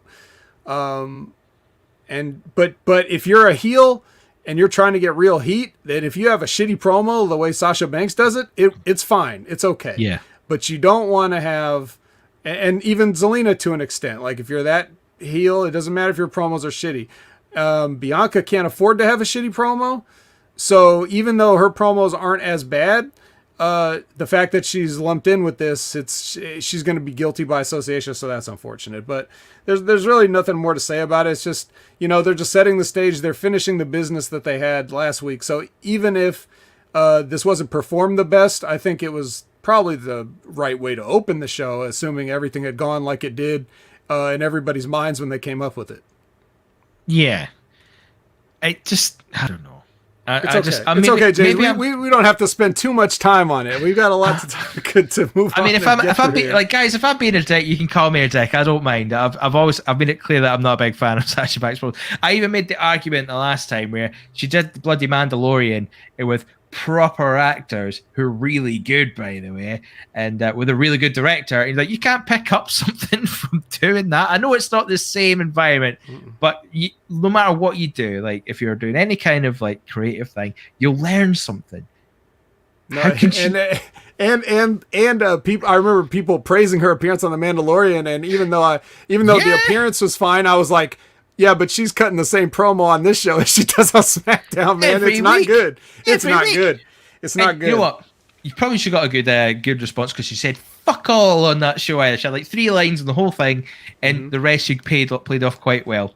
Okay. And she still said it just like the boss, though. She read her lines like the boss. So yeah. I mean, don't get me wrong. She's good in the ring. I really like her. When she wrestles and everything else, she's brilliant. But when she does a promo, I'm out. I hate it. Absolutely hate it. That's fine. Just pretend it's her being a good heel from now on, and then it'll be okay. Okay. And for Canada Spaceman, who's had his comments since he slept in and says that no one cares about fans like him. Of course we care about you, Canada Spaceman. You're basically a star. And also he says Sasha's looked good since she came back. You say no, you want to fight me? Of course not. Sasha Banks, one of the hottest things walking the planet. No one's ever disputed that. Just saying she can't read lines. That's all we're saying. She can do the bougie thing better than anyone. I'm just saying she does it good. Yeah. She's got it going on. It's okay. She looks great though. She looks great doing it. And if there's one thing I've learned on this earth is that people will put up with a lot from a hot woman. So. Yep. There's that too. Okay. I'm just nitpicking because I can. Okay. Coming up next, Dominic Mysterio learns a harsh lesson in teamwork. Basically, before he had his match, he told Rey Mysterio he doesn't need his dad's help. Sound good. Bit of confidence is okay here, but maybe not in this sort of situation. And we learned that the hard way. Dominic Mysterio versus Jey Uso, not a bad match. For the shot, not the biggest match, but it was an alright match. It's a TV match. It needs to be a certain pace and timing. So that you don't want to have these, one of the things that the WWE suffered from in recent years, where they're trying to pull time on the show in terms of minutes, and they'll have long matches that sometimes go to 2 or 3 commercial breaks. Well, this show you saw a lot of short matches, which is what TV should be. It's all driving towards the pay-per-views and the bigger angles, and so that's what we got here. Short to the point. It got over the idea that, yeah, you're probably not gonna, you're some kid. You're probably not gonna beat a seasoned veteran, and that's what we got here. Yeah, I mean, it was pretty much what we got. It was a really good match, and some nice moments in it as well. I thought Dominic did some good work here, and I think Jey was a good dance partner to get some of that work out there. There was a nice sort of it was like a weird Hurricane Rana that he'd done. You know how you do like the sunset flip style thing? And he got his legs not on his head, but on Jey Uso's waist, and it pushed him into the turnbuckle. Quite like that spot. I don't know if that was done on purpose or if it was just a bit of a mistake and Jay's covered for it, but pulled it off quite nicely. It was a nice little moment. I quite enjoyed that for that there. What we got here? Thank God this isn't Twitch. It kept cutting off on Ben last night.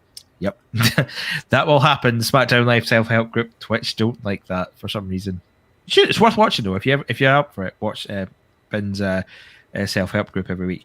But it was, I've not really got too much to add apart from the whole Dominic saying he could do this on his own, catching him out eventually. Even though Ray did kind of deal with Jimmy on the outside. Nice little touch of Dominic shouting 619 like his dad did. I wish he did brought back the West Coast Pop. Back in, what was it, 2003 or like probably Mysterio's early career, where he did the 619 and then he would jump off the top rope and hit a Hurricane Rana. Yeah, I would like to see that again. He ain't gonna do that too much anymore after all these knee surgeries. But every once in a while, like I've seen this iteration of Rey Mysterio do that, so it's gonna be a special occasion if he does it. I'd be here for it as well.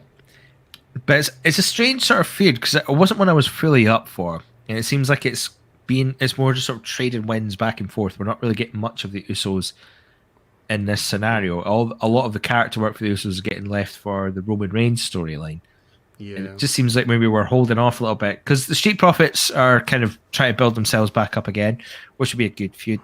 Maybe should have got the feud going into SummerSlam. I mean, they've been done dirty this year. They had the good go into WrestleMania. They should have had a match there, got the night before, and they're probably not going to make the SummerSlam card at this stage. We still got 2 weeks, James. We still got 2 weeks. Come on. They've done more in less time. I really want to believe that they could do something. There's other things to say about that, but I don't know. There's not much to kind of comment on that apart from being an all right match. It did the job, set things up. We know they're going to face each other at SummerSlam. Maybe gave me a little bit more belief that the Mysterios might win at SummerSlam from how they presented it, but who knows? It was okay. With a quick backstage segment with Edge, just kind of calling out Rollins and calling him rotten, selfish bastard. And when Rollins arrives, he's going to show how much of a rotten, selfish bastard he can be as well. Spoiler alert, he doesn't. But he will try, don't you worry. Shinsuke Nakamura versus Apollo Crews. Another short match, but Well, yeah, it immediately got cut off at interference. So they just wanted to show that they're trying to do something here without giving anybody anything. Yeah, I mean, to me, I felt like this was going to be a SummerSlam match. Another match on this card's the same. I'll talk about it later on, but I felt like I thought this was going to be a SummerSlam match, or maybe will be, you know, because WWE like to do their contenders matches now. So now or ever, they try to act like that's a new thing. They would, you know, in let's say, you know, 14, 15 years ago, the number one thing that you would see in WWE is like, well, let's wrestle 4 weeks in a row and then wrestle on the pay-per-view and act like people care anymore. It's the same kind of thing. They bring it back now and call it a contenders match. They've been using that crutch forever. Fuck them. The best thing about this was that Pat McAfee said the phrase "bum-ass Baron Corbin." That was my favorite thing of all of this. So, but other than that, there's really nothing to comment on as far as the match, because it was only there just to get these guys out there, do their entrances, and then cut it off so that play you don't guitar again. Yeah, that's it. Well, I don't know. I thought Pat McAfee had a great line in this as well when he said that the country of Nigeria chose Paulo Cruz's intercontinental title as intercontinental champion. I was like, oh, so is this a democratic process now? So if I wanted to, I don't know, if we held an election here in the UK for, I don't know, get Drew McIntyre US champion. So if we said, right, he is our US champion, that happens now. Is that how that works? I mean, I'm sure he did the legwork to become champion, but no, Nigeria said, you're the champion now. Good, well done. But I quite had a giggle at that because I thought, you know what, they've probably chose him as the they tried to build the Nigeria thing a little bit, which is weird still. I don't know why they just keep pushing it. I'm just sad and embarrassed every time, and I don't know what to say to goes comment on on and it. on. Yeah. And then, but we'll crack on. Really good promo this coming up. Kayla Braxton sitting backstage, waiting for Roman Reigns to come out, but then Paul Heyman comes out instead and just asks what she wants. And it's just more talking about what happened last week, and it was a good recap segment. I think John, basically, Heyman said what we said last week. The contract thing was nonsense. If John, so he was like, if I went to what was it? He called them the Shuccaneers or something like that. The Schmuccaneers? Schmuccaneers, yeah. He called them the Schmuccaneers. If I went to the Schmuccaneers and Tom Brady's got a big contract, could I just slap him out the road and sign it and then I get his money? I mean, he explained it quite well. He's like, you know what? They've picked up their own plot holes here, which is really good. But I just like the whole distaste of Paul Heyman here, really saying like, it kind of set the table for other things happening because we've got the John Cena thing coming up. We're going to talk about Finn Balor later on. He had this complaint about this, and then Big E. To be fair, I had a giggle at Big E. Just how he was just. That's just it. That's the kind of stuff they don't know when to cut away from that stuff, and they leave it uncomfortably long and just make him look like an idiot. You know. Like Big E doesn't need any help looking goofy. That's one of his, gimmicks. But the way they did this, I just didn't like it. Did you see him? Did you see the video of him grinding on the Money in the Bank title while on the top rope? So like you had the Money in the Bank on the turnbuckle, then he would lie flat across it and have his legs on the rope, and it was like he was doing a sort of swim. Yeah, well, I mean, you if you're paying attention, you can see Big E do all kinds of that. That stuff, and it's very entertaining, but usually it's sort of like they just incidentally capture him doing these things. This was like a zoom in and a linger and a fade out. It was just so long and bad. So you can't have a good promo like Big E. You can't have him even just say anything. He just has to stand there holding the case up by his head like an idiot, like giggling. That he can't say one word or two words or anything. He's just going to giggle. Okay. Weird. Yeah, I'm not a fan of that. Yeah. But like you said, this was like a recap. There's basically just recapping, like in case you didn't watch. And that's been sort of like that's the story of this show up till now, because we've skipped over the amount of packages they've been showing throughout this. They're up to like the third one. Like right before this, they showed a package about Cena Reigns just to get you all caught up for Paul Heyman's promo. But it's like they're killing time on the show with these recap packages. Unnecessary, completely unnecessary. But they're just like they're trying to just fill the space because they don't have enough quality content. Yeah, Gable and Otis weren't on this show because probably of this reason. Too many packages. Can't believe that, by the way. Gable and Otis have been doing great work, despite the 24/7 title thing last week. Been doing great work, and they're not even on this show. Come on, boys. Come on. Give them something. Next match of the night, Tegan Nox versus Tamina. Not a long one. Not a good. It was all right. It wasn't like the most impressive thing. Again, I thought the lesson of teamwork was here. You know, Tamina was on her own because Natalia's injured, and Tegan Nox and Shotzi Blackheart are together as a team, and a tag seems to help out in this situation. It's Tamina doing Tamina things. I think it showed her off quite nicely a little bit that she's still the power side of the team. She's got a lot of threat about her. She can do just kind of put people through the ringer a little bit. And Tegan Nox had some good facial expressions. I thought she had a good start, and then was it like sort of Polish hammer just smacked Tegan Nox, and she just had this sort of wide-eyed, spaced-out look in her face. It's like, fuck, and then laid back. I quite like little touches like that. Can you tell I'm trying to avoid the finish a little bit? Well, okay, look, here's the deal. The finish was a roll-up, but with a rocket involved. But the good part about it was that she actually had a convincing-looking pin where it didn't look like Tamina would be able to physically kick out because her shoulders were planted and her body was folded over her shoulders. Normally, the schoolboys all just look terrible. Looked like anybody could just slightly lean to the side and kick out of it, but they have to sit there and like pinwheel their arms on the mat without lifting their shoulder up. So at least they got that part right. Yeah. Now, as for Tegan Nox and her goddamn facial expressions, look, she looks surprised at everything that happens in her matches. Like she if you just look at it, just right from the opening, if someone throws something, she ducks, she's got that face. It's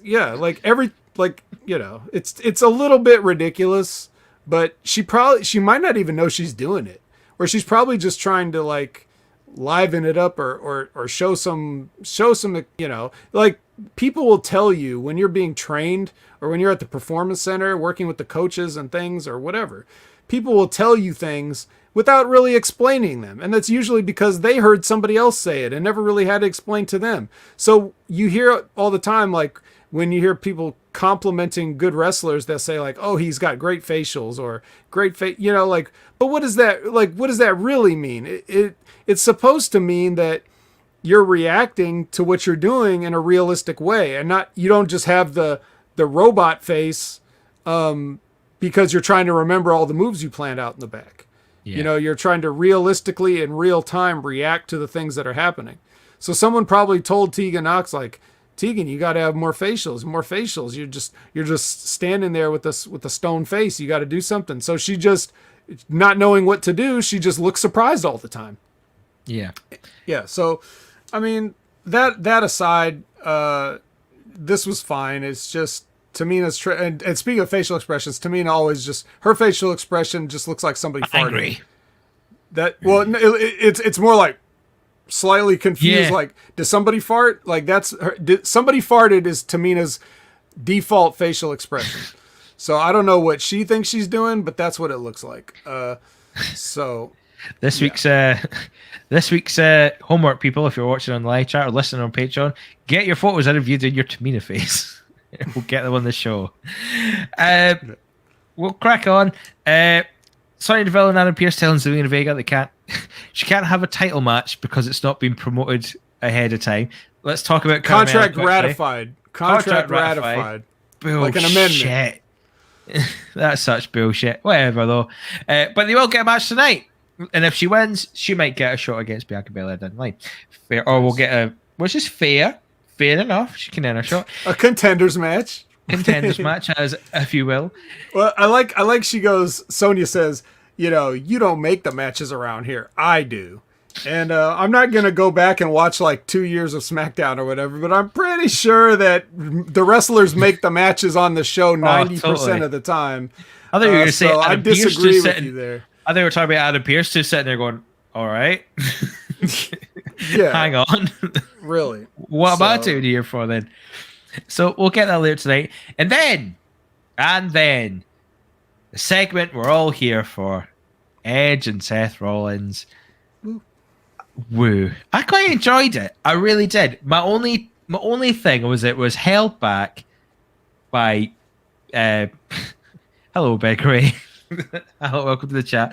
My only thing I held it back was I thought because it's a PG show, and you can see an Edge a little bit where I thought his performance was really good. I thought, oh man, I just want him to say you fuck, like you want him to just come out with the worst sort of things. You fucking bastard! You talking about my family? No, you can't do that. That's bullshit. No chance. Like I wanted to come out with all these angry things, and you can't because you're in the walls and the context of the presentation you have to do.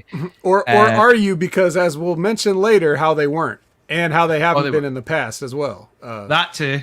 So, but specifically tonight, I've got some fun stuff to talk about in that arena, but we're not quite there yet.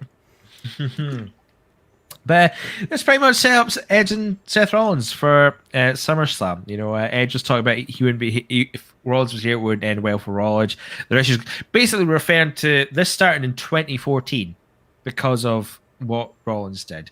But Rollins costing Edge the title isn't exactly what Edge would have done. It was. Now, James, it's funny how they'll let top guys reference something from 7 years ago, and yet they expect you to not have watched it 1 week ago, and that's why the show is riddled with packages, right? Bonkers when you think about it, you know. But yeah, he talked about that, and Rollins comes up on the screen, and I really like Rollins in this. I'm enjoying Rollins promos, which is strange because I used to not like them, but he seems to have found a niche with his character a little bit. This sort of and he's wearing another suit that looks like it's made out of someone's grandma's comforter. Yeah, you know what I get from it? It's like daytime TV host I get from him sometimes. Like, hey, welcome to the show. Thanks for coming. Thanks for being part of things. Like, you know what? You're just being harsh. Like, come on, you don't have to say that. Wow, come on. Like, he's just trying to laugh it all off a little bit, have a giggle, and he says. It was quite nice how like he was trying to bring up all these things, but then just like, look, you're just trying to be me. Like you're angry because I threw you out of the Rumble. That again, referring to Rumble, not this year, last year, the 2020 Royal Rumble. Ben threw out Rollins in the 2021 Rollins. I can't remember either of those happened, but I'm sure they did. They did. And it was quite nice because Rollins just laughed it off like, whatever, man. Yeah, you threw me in the Rumble, good for you, whatever. But then as soon as he said it was like, you're just trying to be me. You're an what was it he said there? It was like a not so good. I can't remember the word exactly. It was like you're not as good Edge, basically. You're not what I was. And then for some reason that's what Rollins got annoyed at. I was like, okay, cool, no worries. I mean, to be fair, like I should go back a little bit because Rollins referred to the whole curb stomp thing. Like, look, if you imagine what you saw what I did to just healthy people, what happens to their necks? You've had 3 fusions. I mean, what's that going to do for you and then your wife and your kids? And this is the bit where I thought, you know, I wish it wasn't PG because that any man when you get your family brought up pisses anyone off, you know. And I would have loved to have just seen him go off the cuff a little bit, just go absolutely mental. But we didn't. We got a little bit of a tone down version, but he did get angry. And of course, we had Edge bring up the whole. You're just basically a wannabe Edge. He said, well, Lizbeth and Sir Jam got it. It's Edge Light, he said. Edge Light, that was it. Oh, thank you so much, guys. It's been a long day for me. I'm so sorry. He called him Edge Light, and that just set Rollins off on this whole, like, rage. Just like, I'm better than you, and I'll prove it. You know what? Fuck it. You're on. SummerSlam. Let's do it. Well, Edge challenged it at SummerSlam. He's like, now have a think about it because of the next thing. But then as soon as he said Edge Light, that was enough to just get right under his skin and get him going. Damn, like come on. I always felt as if blow. You know what I mean? Like, well, again, if you look at this as if this were a realistic presentation, which obviously we're not, but let's pretend for a second what it really should be.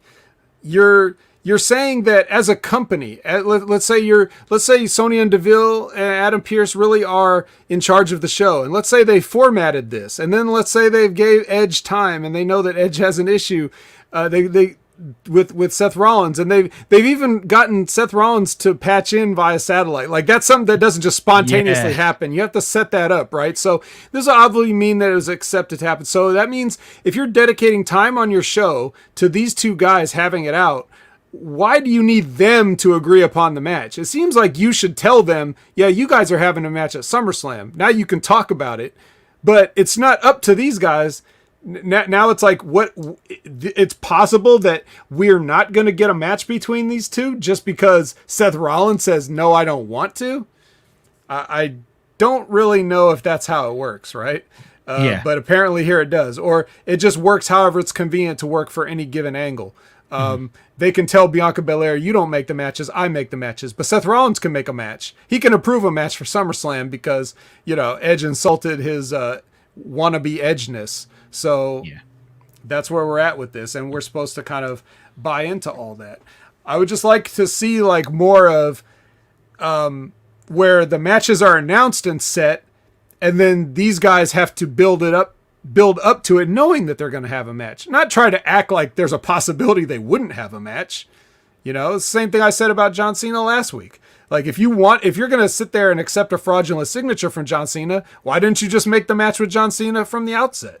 Why are we playing these little silly games? It's just, this is for children who don't know anything and aren't supposed to ask questions. But they're only watching it with the adults who put this on for them, and the adults have to sit there and think about this shit. And I guess most people just they just throw their hands up and say, "Oh, it's wrestling, whatever. Don't think about it too much." Okay. Yeah. Fucking game on, Jerome Hall. Gotta try and find you first to do a thumb wrestling match. We'll do it. But yeah, it makes you think, isn't it? We're like grown men watching wrestling, trying to break it down in a creative and constructive manner. When it's just, sometimes it's not even tailored for us. It's not even tailored for us sometimes. No. But we do it because we love the game. We love it. Well, it's fun in a way. It's almost like just sharing your misery. Like, misery loves companies. We know the other sad saps have to watch this because, like I said, we had this blood disease. We all have a blood disease as wrestling fans, and there's not really a cure for it. You're never really away from it. You can't quit it cold turkey. You can stop watching the weekly shows regularly, but you still tune into shit like this. You tune in to watch two guys talk about it on a podcast, or you go read results or stuff. Like, you just can't let it go. Like, it's slow, but it is terminal. You will die with it. You'll die from it. It's going to happen. You're going to stick with wrestling till the day you die. Even if you don't keep up with the actual product, you will still read the news, listen to pundits, listen to former wrestlers. You'll always do that because you want to be a fan of it, and you just constantly get disappointed all the time. That's how it is. It's pain. It's pain upon pain. But we've got the match at SummerSlam now, which is good. I think it'll be a really good match. I think they'll do a good job for that. Thanks, Seth Rollins. Thanks for approving the match. Yeah, good job. Good job. It's not your job to approve matches, but thanks for saying you'll do it. Mm-hmm. Well done. Big Ray, I will remember to email you the show. Don't you worry. Just a little bit. Will you remember to ban Big Ray from the chat here? Oh, yeah. Can't do that. Can't do that in here. I think you can. Oh, you can. Oh, you can put them in timeout. Yeah. I'm not going to do that. Don't worry. I'm not going to do that just now. I mean, like, the people would say you can do it, but then, you know what? Big Ray's in charge of a lot of things here. I don't want to get in trouble. He'll be right back with one of his other accounts. It's like, be like, that's it. You're gone. You're out of this year. You want to go on realm? Fuck you. You're not doing it anymore. Like, oh, thanks, mate. I just said trying to be funny, man. I'm so sorry. Can't wait. Canada Spaceman. The impact is not. Don't forget about it. It's coming. Okay, you're gonna get a super impact attack this time. We're gonna cover 3 fucking shows, 2 shows and a pay-per-view thing. So don't you worry. You're not gonna miss 1 second of your impact greatness, because I got a lot of things to say about Switchblade Jay White. Okay. Oh Jesus! It's deep impact attack. That's what that. Deep impact. That's right. We're gonna fucking crater the earth with the impact attack. Look at Big Ray 6-hour special. Well, that's my job for the Christmas special. Right, so let's crack on. Well, we're kind of getting pressed for time a little bit here. Quick Finn Balor promo with Caleb Braxton. He said if it wasn't for Baron Corbin, he would have signed a contract, but he's also got a bone to pick with John Cena. I guess we'll get to that later on. Street Profits versus Dolph Ziggler and Bobby Roode. Not a long match, another quick TV match, but Take Back season is on. I didn't know what it finished, to be honest. They declared that after WrestleMania, but it continues. Just your standard Street Profits match. I always thought, I have in my notes, quote, it was a match. Yeah, it was a match. Although, lovely frog splash at the end. Sure. I always think it's worth watching for that match. Montez Ford just flies. I don't know how he does it. It just boggles the mind how he can take off like that, but he does so well. It was what it was. I don't really want to spend too much time on it because it didn't really lead to anything. They were just there. There's no real consequence because we know the tag title matches could be the Usos and the Mysterios. We're maybe just setting the table. Although these guys could just all get thrown into a cluster match and have like a 4-way or a triple threat or something just to get them on the card. You know they could do that. They could do that. They'll probably get thrown in the pre-show and have a rematch of this. Wow. Don't at me if it happens. Bianca Belair versus Selena Vega. It's as straightforward as you think it is. Oh wait, hang on. Well, technically this is all around the same time, but the best, the Pat McAfee MVP moment of the show was him reading Bianca's and Sasha's tweets on the air. Do you remember that? So this is what I'm talking about when I'm saying you're saying we can't say these things because it's a PG show. And so there's Pat McAfee as Pat McAfee reading the tweets, and he's saying, and Sasha's tweet says something like, "I ain't no cookie cutter bitch," right? So, you can say that. I think everybody gets one. You can say that at least once. No, you get as many as there are, but Seth Rollins apparently didn't feel like he needed to use any, so whatever. We're storing them. Yeah, they're what Bianca's response was, God, what was it? I don't know. It was something like somebody in the chat can tell me. I can't Somebody's remember. going to, but yeah, bitch. Yeah, no, it's better than being it's better than being a scared ass one or a fake ass one or something ass one, a something ass bitch. But yeah. So PG, TV PG. All right, moving on. TV PG. Moving on. Vega basically just Belair just smashing Vega again. Hating ass. Better than being a hating ass one. Thank you, Sergey. That's what the chat is for. That's what the chat is for. The chat's always, look, guys, this is a tip for everybody.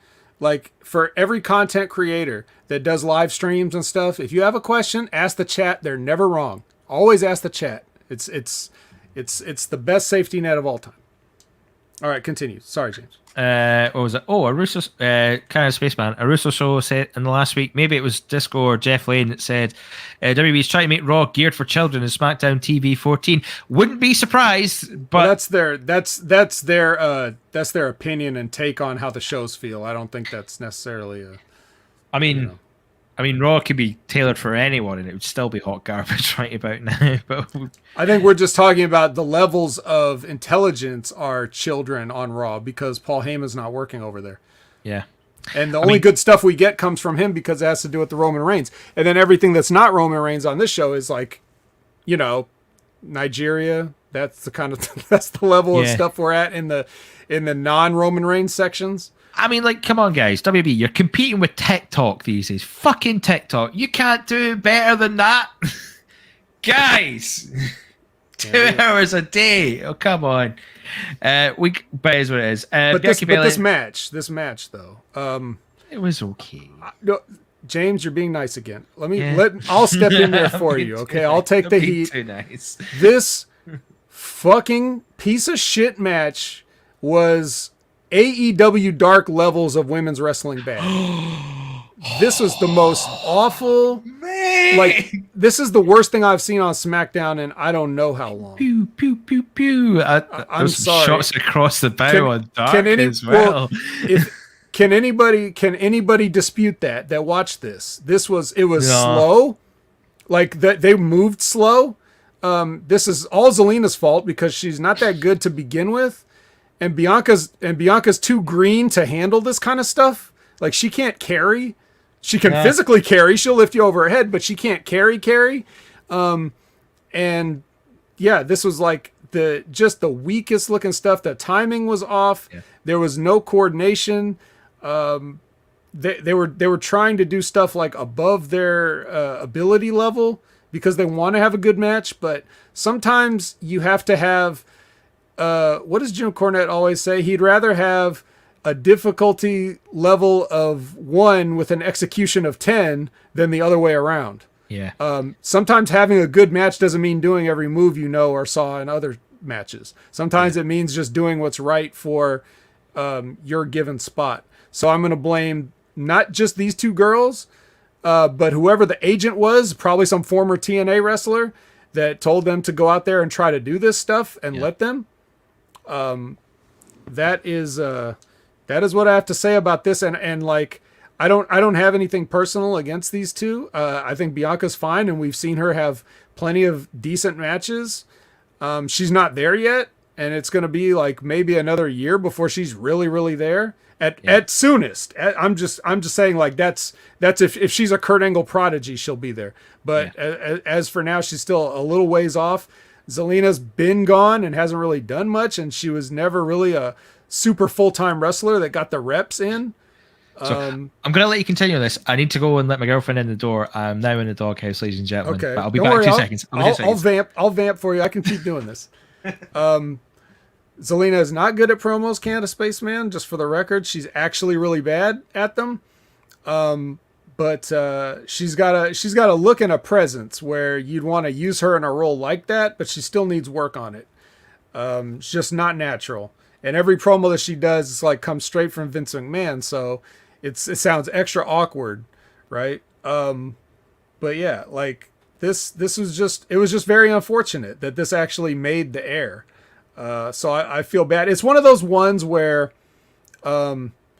if you, as a talent, if you go back and actually, like, you do tape review, you watch your match back, they will know when they watch this, they're not going to think it was good. They're not going to feel good about it. They're going to be watching it and they're going to go, oh, shit, we shouldn't have done that or whatever. It's not going to be a good moment in the tape review room when they go back and take a look at it. And you know what? It doesn't matter. Like, we've all been there. We've all had those matches where shit just didn't go right for whatever reason. It could be everybody's fault or nobody's fault. But I'm just calling it like it is. That's exactly what happened here. This is not something that should make a WWE television match. So they probably got a talking to about it, and they probably feel really bad about it. The good news is they're not going to hear me cut this promo on them probably, so they won't have to deal with that trauma. But they know what they did. So, Sonic, glad you could join us, brother. Very happy to see you. So, yeah, guys. Who else saw this match? Because this, like, I mean, I see you guys are like on board with what I'm saying, but like, can you really claim that from experience? Did you have to sit through this, or if not, it might be worth going back and watching it just so you could see, like, what I'm talking about here. I feel bad for going, it's okay. It's okay. Well, because look, but in your defense, James, like, even though you could see it, you still couldn't see all of it. You know what I mean? Mm-hmm. It's like, it's kind of like one of those, like when you're trying to like unfocus your eyes to look at one of those 3D pictures and you can kind of start to get it, but you can't quite see it. And then, what I mean? It's like that's what it is. But a trained eye can see that. Elizabeth says most of the women's matches are like that these days. Like, well, yeah, by and large, like, because there's a lot of women that, because there's a perceived market, I'm not going to agree or disagree that there's a perceived market for women's wrestling. I will say that it's on the forefront more than it ever has been. And it's like less of a novelty and more of a given, like, yes, women's wrestling is just part of the show. But you need bodies for that. And there's much less women trying to be wrestlers than men are. And so you're going to kind of take who you can get. And a lot of them are being rushed to television. That's what you're seeing on AEW Dark, but at least those ones are on Dark. They used to have those matches on Dynamite before there was a Dark. They had some horrible matches with women on Dynamite, tag matches that would go through a break like 10, 12 minutes, had no business doing that. Tony sort of like shifted those matches to where they belong, and it's a way for the Nightmare Factory girls, I guess, for a lack of a better term, to get the reps they need so that they won't shit the bed on national television. Yeah. But both of these women, no matter what you want to say about their experience level, they were capable of better than this, and it just didn't happen tonight or last night. And that's all you can say. But it's not the end of the world. I'm just pointing it out. Yeah, they will get better. Can only get better from there. And Canada Spaceman has a great question. Where is Tony Storm anyway? Where's Tony Storm? She came back and then just disappeared. Man. We're fucking robbed here, guys. Being robbed. Telling you. Disappointing. She was a casualty of too many recap packages. Yeah. Just gotta throw her with the Alpha Academy and you're off the show. Those Sorry. sunglasses, guys. Yeah. We had to remind you guys of Cena and Roman one more time. Yeah. Oh, God, yeah. On the Connect show, they had a SmackDown format. It's worth your time if you haven't listened to it. Shows how handcuffed talent are. I'm not surprised. I listened to it. James, did you? No, I'm going to say. I've not had the chance. It's pretty funny. You know, like just hearing it, but it's not surprising to somebody like me, but it might be enlightening for the fans and stuff like that to kind of see that shit. Because, yeah, some of that stuff is kind of scripted down to the word. You can see where they try to keep stuff on the rails, and that makes it even worse sometimes. Yeah, man. Anyway, home stretch. We're finally at the end of this fucking SmackDown. I'm just going to ditch the Heyman thing. He just said that he's interested in what happens. Yeah, Reigns is interested. Reigns is interested. That's all you need to know. Squash match, ahoy, ladies and gentlemen. I'm blown away by this. Match starts just before Balor gets to Corbin. Again, I like this promo from Corbin. I don't know what it is. I don't know what it is about what Corbin's doing. I'm digging it. But it was like, look, come on, man. Just I'm desperate, man. I'm in trouble. You can help me out. Surely you can help me this. Like, oh, man, I'm trying to make something. I'm trying to get something out of this. Like, I'm really sorry, man. I'm really sorry. Balor just went, apology not accepted. And it was quite cool how he done it, because he said it while smacking him in the face, and it came through nice and clean. It's like, that's very well done. Good stuff. Apology not accepted. And yeah, forearm. Here's a nice alternate take, James. What do you think about this? What if he calls for the microphone and the person at ringside just refuses because he doesn't get to have a microphone? God, that would just... Then he could go out there and take it, and then he could start his promo, and then they could cut his mic, and then Balor could paste him anyway. I'm actually here for those little things. You know what I mean? Like, he's on the downslope. I'll be absolutely here for it, because he's doing quite well there. He's pulling it off nicely, and you know what, again, justified. Last week got explained quite nicely, apart from the contract time, but Heyman brought that up quite well, so it all got tied up in a neat little package. And Balor just smashed Corbin. There's not really much to it. I mean, there was a little bit of offense from Corbin, but it was just a squash. That's a flat squash, like, to the point I was afraid last week. You remember I was saying, like, watch Corbin win, and it looks like they do have somewhat of a brain, but again, this is attached to the Roman Reigns stuff, which is why they wouldn't let that happen. If this was just a match outside of the Roman Reigns storyline, I'm sure they would have had Balor lose. But because Paul Heyman's in control of this, he's not going to let that happen. If there's going to be something between them, they're going to keep Balor strong. And he looked quite strong, especially in the post-match here, wouldn't you say? Oh, man. You had a great showing this week. I felt like it mixed things up a little bit. I'm a bit kind of unsure how things are going to go for SummerSlam in a weird way. I quite like it that way. We'll just skip the match, basically, because it was a squash. Yeah. We did what it did. We got Corbin out of the way. We dealt with that. I'm surprised, because I thought that was going to be a SummerSlam match, which would have made sense, but then I think we've got some bigger fish to fry here, which is really cool. Balor picked up the mic and said, 3 years ago I'd smile about this, but I'm not smiling and I'm not taking it. And if I have to go through John Cena, he wants to shout at Reigns, if he has to go through John Cena to do it, just name the time and the place. There it is. That's all I need from that. It's just like he's setting it up, and Reigns comes out, tells Balor if keep his name out his mouth. If it's oh no, it's like, you come on my show and you stand in my ring, so you just keep your name out of your mouth. Okay. Right. But it was just brilliant, because it was like he tried to play the big in, he walked away, and Balor's just like did the whole Bullet Club thing, pointed his I got a note about that too. Really? Yep. But I'll let you continue with the recap part. Yeah. Basically, it was just sort of like a nice sort of... The shots I got from this were sort of promo package shots. You know, when Reigns leaves the ring and how he turns back at Rollins to do that. It's that sort of like wide angle shot where you see the two. So, like, okay, that's going to be a promo package somewhere. And then try to do the ring. What am I saying here? Yeah, it went on for a long time. The whole pointing at Reigns thing. It was sort of like... I don't know if things just went a bit slower than expected. It took a long time before the Usos got in there and attacked Rollins, and not Rollins. What did I say Rollins for? The Usos came and attacked Balor, and Balor basically mugged them off.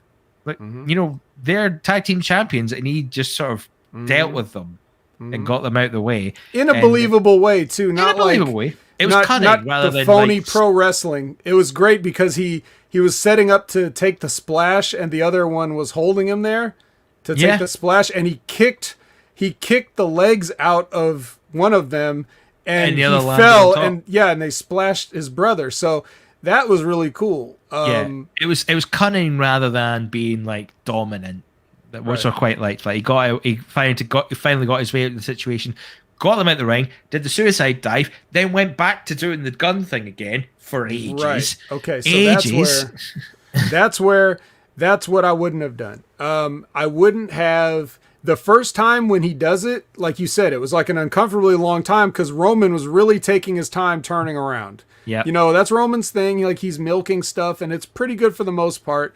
The notes I would give Roman is his little facial tick thing, that it's not as good as you think it is. You just look like you're an actor, James. You know that there's what you guys call choices, things that you want to do in a scene or whatever. But a lot of them, they have to come from somewhere. This is more like superficial, like he's consciously doing it, and it's distracting to me. Like, this is my thing now. It's like, I'll do my thing because it's my thing and everyone likes it, right? Yeah. It's my thing. Yeah, don't do it. Don't do it. You can do it sometimes, but now if you do it every time, it's like, okay.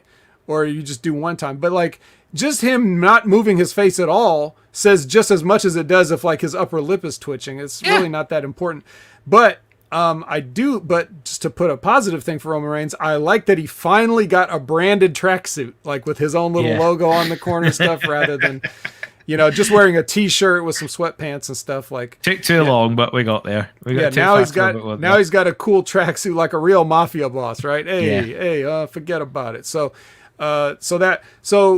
like you said, the finger guns, uncomfortably long finger guns waiting for Roman to turn around. Here, I would not have had Balor do that. I would have had him standing in the ring, like stoically almost, like, what's up, that kind of a thing. Not the big arms, like, come on, not anything, but just stand there. Then after he dispatches the brothers, then Roman's watching him, and then it's like, okay, now you're next. But if you do it twice, not only are you repeating it, but it was awkwardly long the first time, and now you're getting more of it. You don't want to do that. So these are like little details, but like for stage actors and stuff like that, like, those things matter in the long run. Yes, no one will remember this in next week, and when it goes in a package, you're going to see the finger guns for the right amount of time, right? You're not going to see how long it was in the package. Oh, they'll cut that down right away. But just in the moment, like, I think those are things you got to be mindful of. I'm a detail guy, so yeah. Well, funnily enough, we're talking about details because there's a detail I didn't like at the end here. I'll quickly jump through it. So we did that moment. Reigns comes in, but before Balor gets the upper hand on Reigns, hits the switchblade. Was about to hit the drop kick until the Usos grab his legs and then set him off for the Superman punch, and then Jay doing the splash, and then Reigns gets Balor in his guillotine, and this is what I didn't like. So he got him in the guillotine. I know what you didn't like, but go ahead. I won't spoil it. Holds it in. Balor taps. Balor tapped. And taps, I'm like, to who? Who is he signifying to? I was like, what are we fucking doing? Like, we're obviously trying to set Balor up as a potential challenger. Do you not think it's better? The always a debate in MMA and things. It's tap or nap. And you always look better as a warrior when you nap and you don't, because you didn't quit and you didn't give up. Tapping makes it seem like he gave up. And we're trying to make him be like for me, it's such a small thing. No one might not pick on it, but like, for me, if you're trying to make him look like a potential contender, someone who could be a threat to Roman Reigns in the title, why would you tap? Just go out. Just go out and just let him start, because at least you didn't tap. You didn't give in. You kept fighting. But because you tap, you give in. And if you give in, you may as well not be in the fight when it comes to something like this. Well, you're you're wrong about one thing, and that's it is not a small thing. And people do notice. Yeah. And people do remember. They did the same thing with Keith Lee and Cross a couple weeks ago. He's in the sleeper, the cross jacket, and Keith Lee taps, where that would have been the perfect time to pass out, right? Yeah. It is a sleeper after all. No one could blame you. That's kind of how sleepers work. And this is how these chokes work too. Like, you know, this guy might lose consciousness before he even realizes he should tap out. You know what I mean? So yeah, you're right.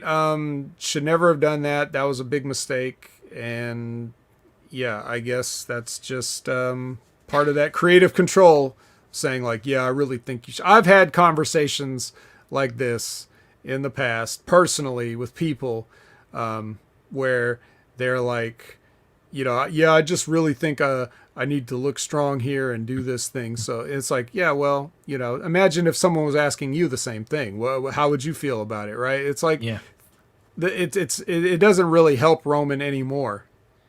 He's already as high as he can be right now. Right. Like, I always think that the tap thing, and I think someone who was it that brought it up, it was literally just like a second ago. Sir Jam says it's a heel thing. That is a heel thing. It's a heel thing. You tap when you heel. Because the thing that comes to mind when it happened years ago was Ken Shamrock and The Rock. So when Ken Shamrock put The Rock in the ankle lock, The Rock tapped. He kept tapping, tap, because it was a heel thing to do. But it made Ken Shamrock look really good because that's how painful it was. Like, he was showing with that. Now, that's good if you're trying to set someone up with like a deadly finisher that could beat anyone, and you want to make a heel look like there's a danger to that. But we're just beating down on a baby face. Mm-hmm. So, you know, we don't need a tap. And it was just such a weird thing. Like, I wouldn't mind if like it looked like Balor's trying to punch him in the back or try to do something, fight back, and then drop. But because it taps, we're just looking at someone who's weak. And this is my thing, is like they're setting up Balor is like a contender for Reigns, and it almost felt in a weird way, it's like, right, we've got the layers of John Cena. Where are they thinking about making a triple threat out of this? And then if that's the case, seeing Balor tap to me makes it seem like he's the third guy, like he's there to protect Reigns and John Cena, because you can't have either. If it's almost like you can't have either guys lose. Reigns is our top guy. John Cena is making millions in Hollywood. We can't really afford either guy to lose. Balor, we'll make you look good in 2 weeks, and you're gonna eat that pin, son. Like that's my worry from that. It's like, okay, we could have a really good storyline and we could set up months and months of TV out of this, but we could blow this all off at SummerSlam because we need someone there to save Reigns and Cena from potential defeat. Now, Cena isn't bulletproof anymore. He doesn't have to win, and a win on a singles match for Roman Reigns to pin Cena still would be a big name on his resume, you know, but for whatever reason, I don't know. Maybe I'm wrong. Maybe I'm just looking too far past, but that's my worry, is like they're setting up Balor all this way, and then they're just going to pin him in the first chance to get in. Smash him, stack him, pin him. Fuck both of them. Let's pin them both. Why not? WrestleMania. Roman Reigns has shown he has no problem pinning both a legend and a current guy at the same time. So, but here's like, well, the way I would do it is, if you want to have, well, I wouldn't have done this contract bullshit. I would have just made the Cena and Reigns match because it was there. And then I would have, and then you can do some of the other stuff too with Finn Balor. Like, he's trying to insert himself into that. But what happens is you go to the SummerSlam match with Cena and Reigns. Reigns goes over, of course, but then he's got somebody after Cena now. Now it's Finn Balor doing his program after, because Cena's not going to be there after. So that's how it basically is, but I don't know what they're going to do. They could go to a triple threat. They could do what I said. They could do a stupider third thing. Who knows? But I mean, we'll see. What they do. It's a strange time in SmackDown. Any closing thoughts on SmackDown before we get to the mail sack or anything like that? I think we've kind of covered a lot of things. Yeah, there's nothing more to say. Nothing really more to say. I don't need final thoughts. Everybody knows what my thoughts is. I'm here as a guest. And that's my even though I watch SmackDown anyway. Yeah. Even when I watch SmackDown on my own, it's usually just more like radio. I put it on the background, and if something catches my attention, I'll watch with my eyeballs.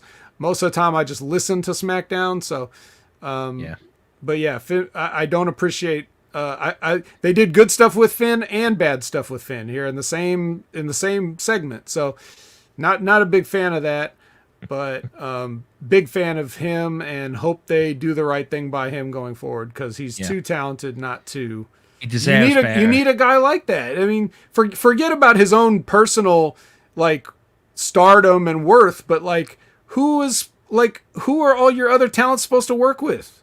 You need good guys to work with. You need to have marquee matchups to get people interested to pay money to see your shitty product. And if you got to have something for the fans to show up for.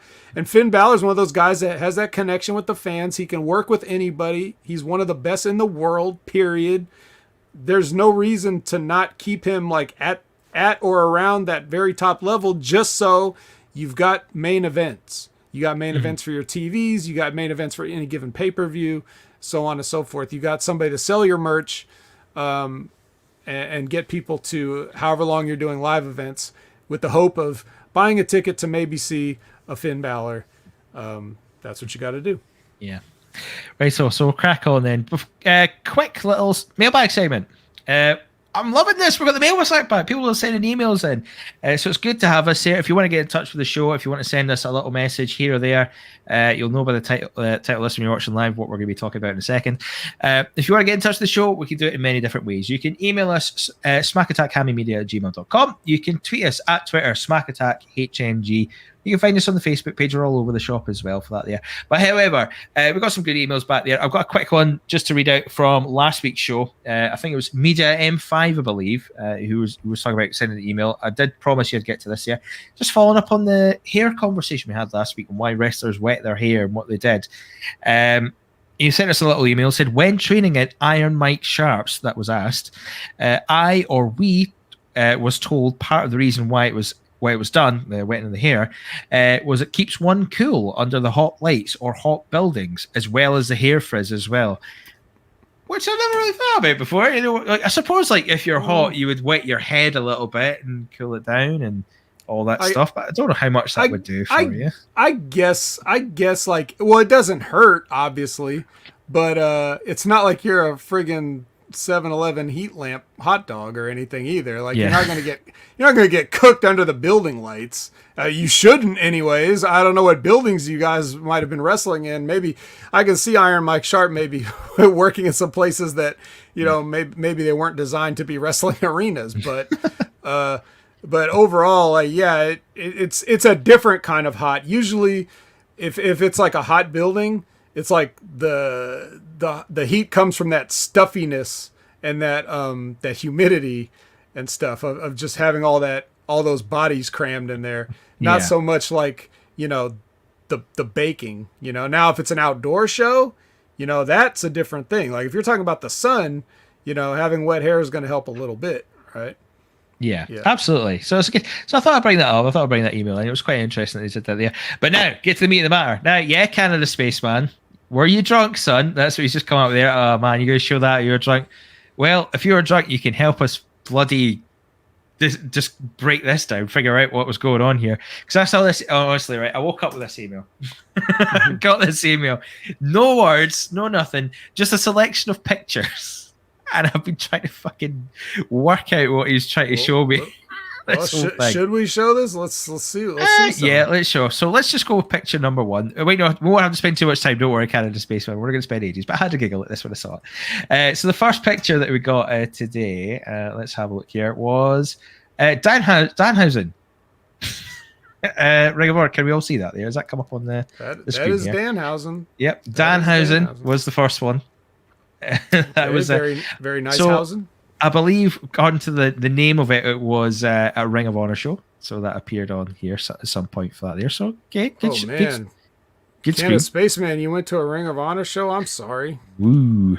And then the next one is a two-parter. I've got to do this in a weird way because I don't know why. I don't have to do this in a weird way. Goddamn StreamYard. I should really put it on a video file or something. It would have made it easier for me. But I was pressed for time. Apologies, ladies and gentlemen, for that there. I've just closed the window. Shit.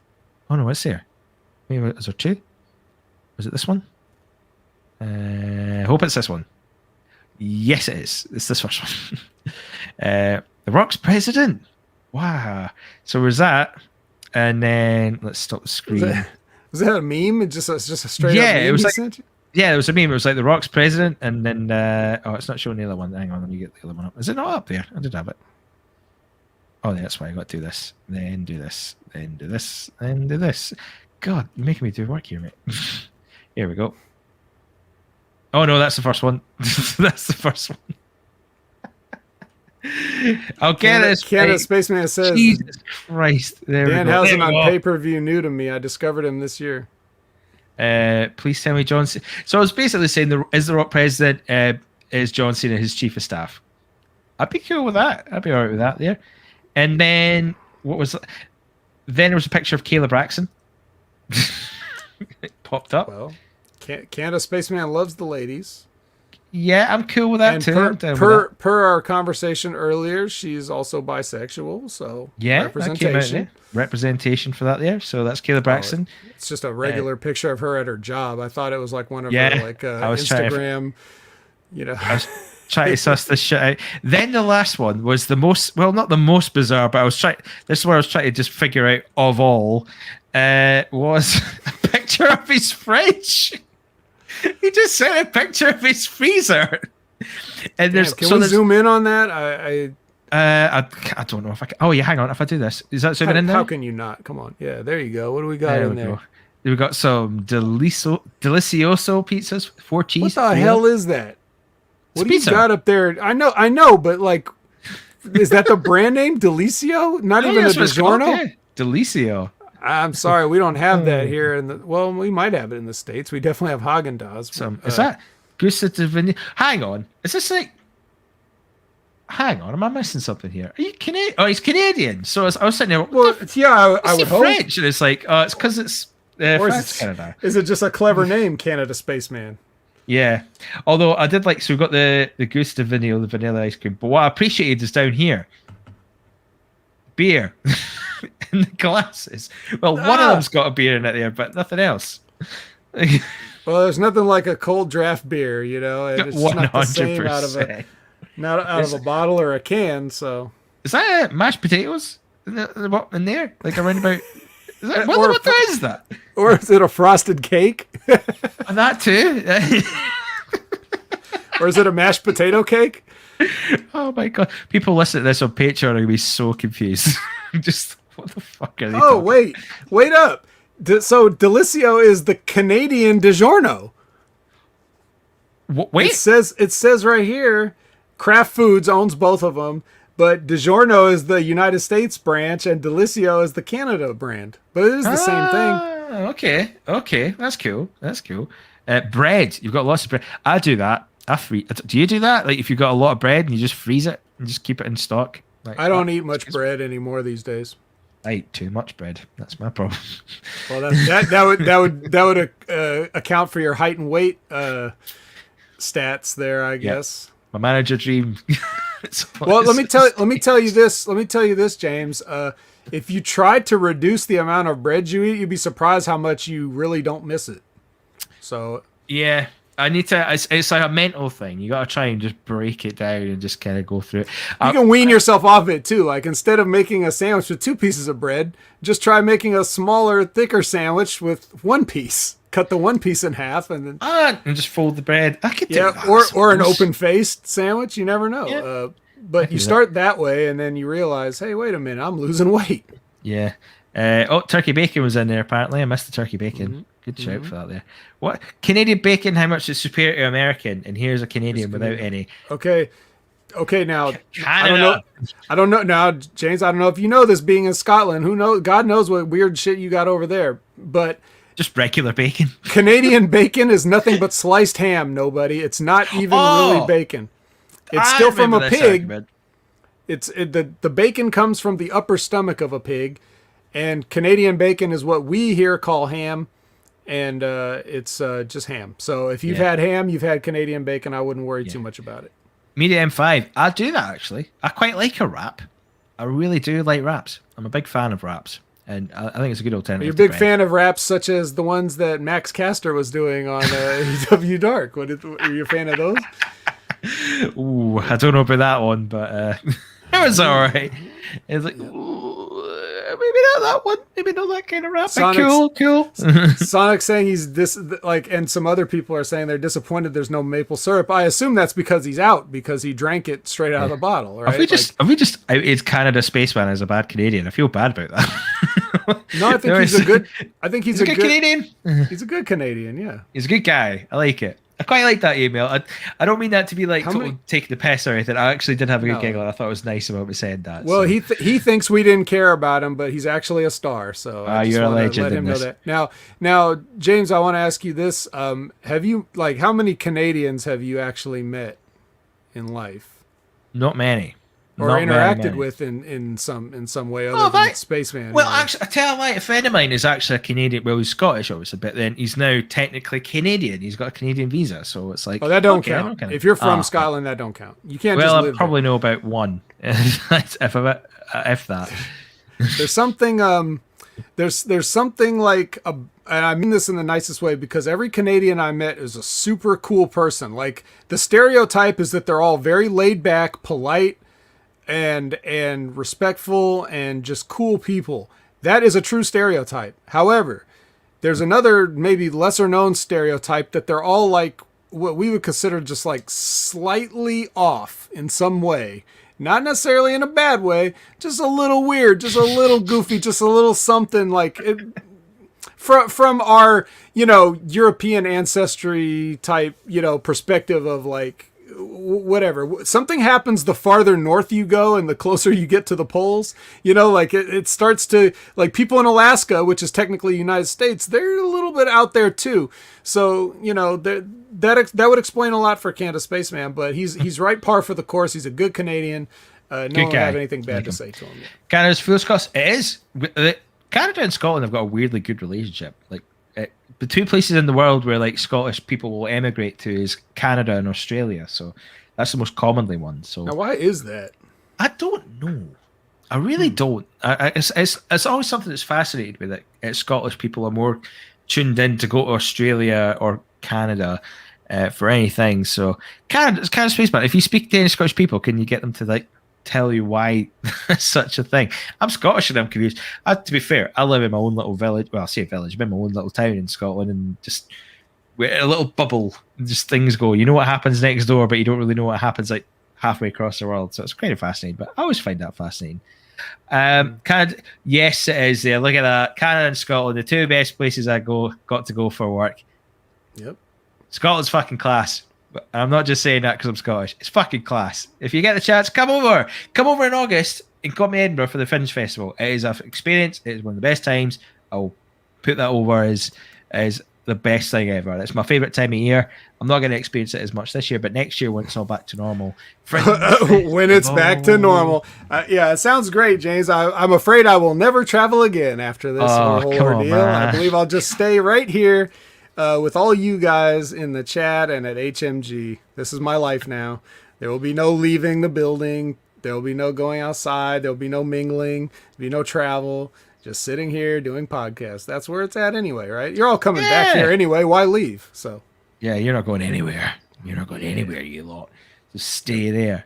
But yeah, well, I'll tell you what. That's quite a nice note to finish on. You'll never leave and you'll never get to leave. So I'll wait to finish with that. Brilliant show. It was a great time. So thanks for the mail sack. Canada Spaceman. I know you were totally randomly sending those photos, but stuff like that is what I'm here for the mail sack. I absolutely love the madness. I love the chat. Just go for it. It's just hang on, what's the question here?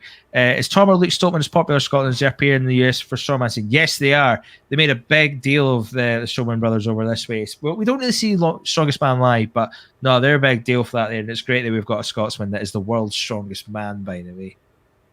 Yes. Yes. He says, okay, now somebody else email these guys.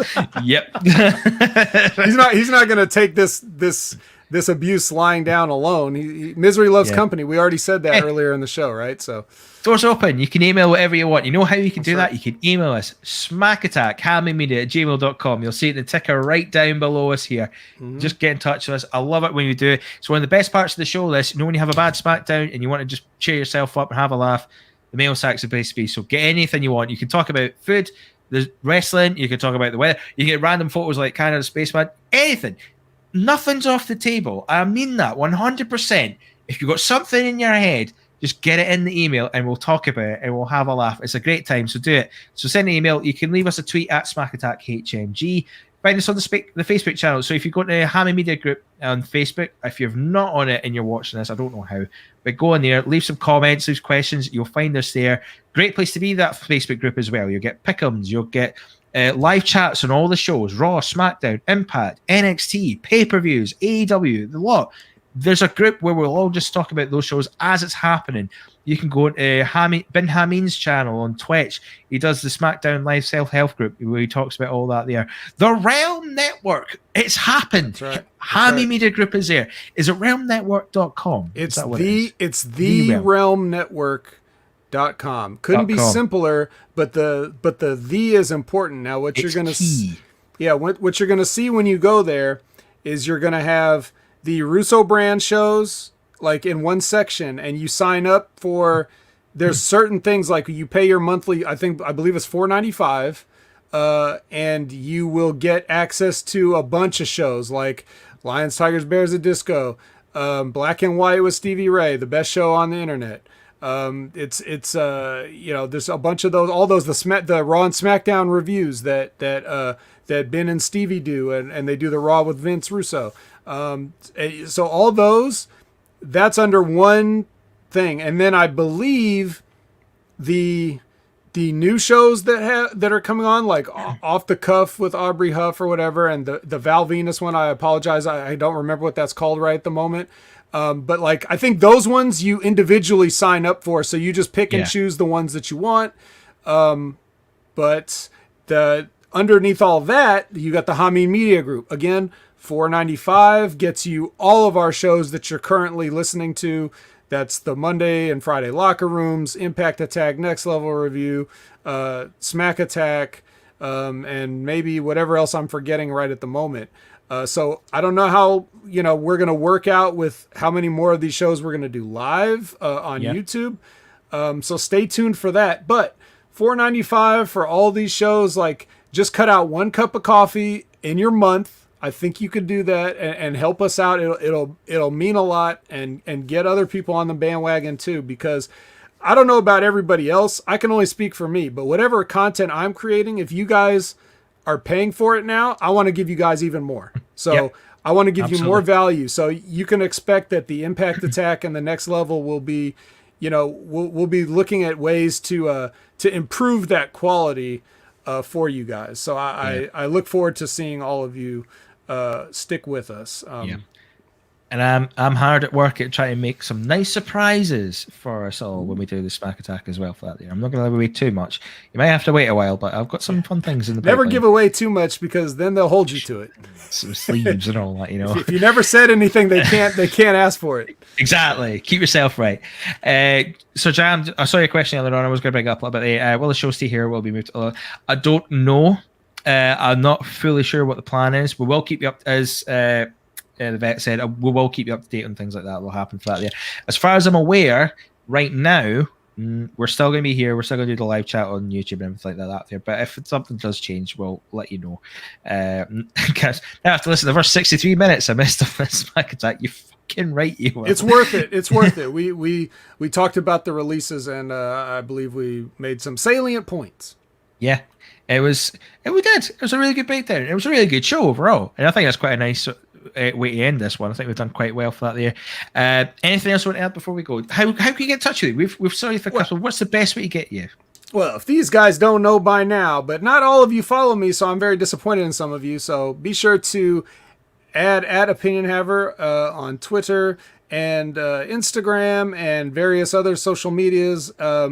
Do not worry about following me. I am not one of those people that just fills up people's timelines with tweets. James can attest to that. I don't tweet too often, but it's I will quality over quantity. But I will, yes, but I will interact. I will interact with you. So wherever you get everything except for Facebook, I won't be there, but everything else, you can find me there. Of course, you can find me at the Next Level Wrestling Review, which depending on how these things go, not sure when you'll be able to get to it, but I will be there. I will be there on Impact Attack. and I will be subbing in for whoever needs it. If you didn't catch this week's Light the Fuse, which was Matt Schaffer's Gage's last show, his supposed last show. He's not quite gone yet, but I don't know if he'll be on the show next week. At least as an on-air talent. But yeah, that was, I was there. Silvio made a quick appearance because he was on the road doing stuff. Big Ray dropped in to say hello. And Ben and Matt and I covered the body of the AEW Dynamite episode. So that was a fun one. Check me out there. I'll be sitting in for whoever needs help. I'm doing it for John right now. He'll be back next week, I assume, right, James? Yes, he is. He's due to come back next week. So it's back to normal service. It's been a pleasure having you on for these past few weeks. For that there. I absolutely love talking to you. And I'm sure I said it last week for that there, but I learn so much out of these sort of shows doing that there. I can just sit and listen for hours for that there. So it's an absolute pleasure. And no doubt we'll see you again at some point soon as well. This will not be the last time we see you for that there. So thank you so much for joining us for that there as well. We've got some fun stuff coming up in the Smack Attack for that there. I know we've got some things planned up, so we'll figure this out. We'll get those things. But we'll probably see you again soon for that there. But on that note, it's been a lovely show. It's been an absolute pleasure. Thank you very much to the live chat as well. Guys, give yourselves a round of applause. Top effort on some of this. Some of the chat I've seen on this here has been outstanding. Really is a place to be for this show. It really brings this show to life, gives it its own style, its own uniqueness, because we bounce off the James, I'm getting something. I'm afraid I'm afraid I have some bad news. I have to I'm afraid that the chat has been released. I wish.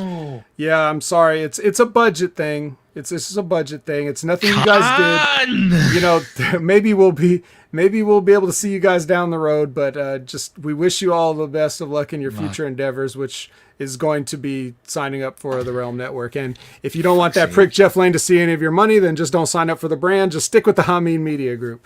I believe that's a different. Yeah, sorry. I'm sorry. I didn't make the. I'm just the messenger. I'm just a messenger, kid. I don't understand it either. It's a budget thing. Yeah. So that's great. So our live chat's been sacked, and then 90 days later they're going to be on Light the Fuse because it's fucking AEW. That's loyalty means nothing. Okay. Hey, they're already there. They're already there now, James. Yeah. Because you can like both, it's still cool. But no. But you know what? For however long you're here, chat, it's been an absolute pleasure. Thank you so much for watching. Thanks for getting involved in the conversation. Thank you, Vet.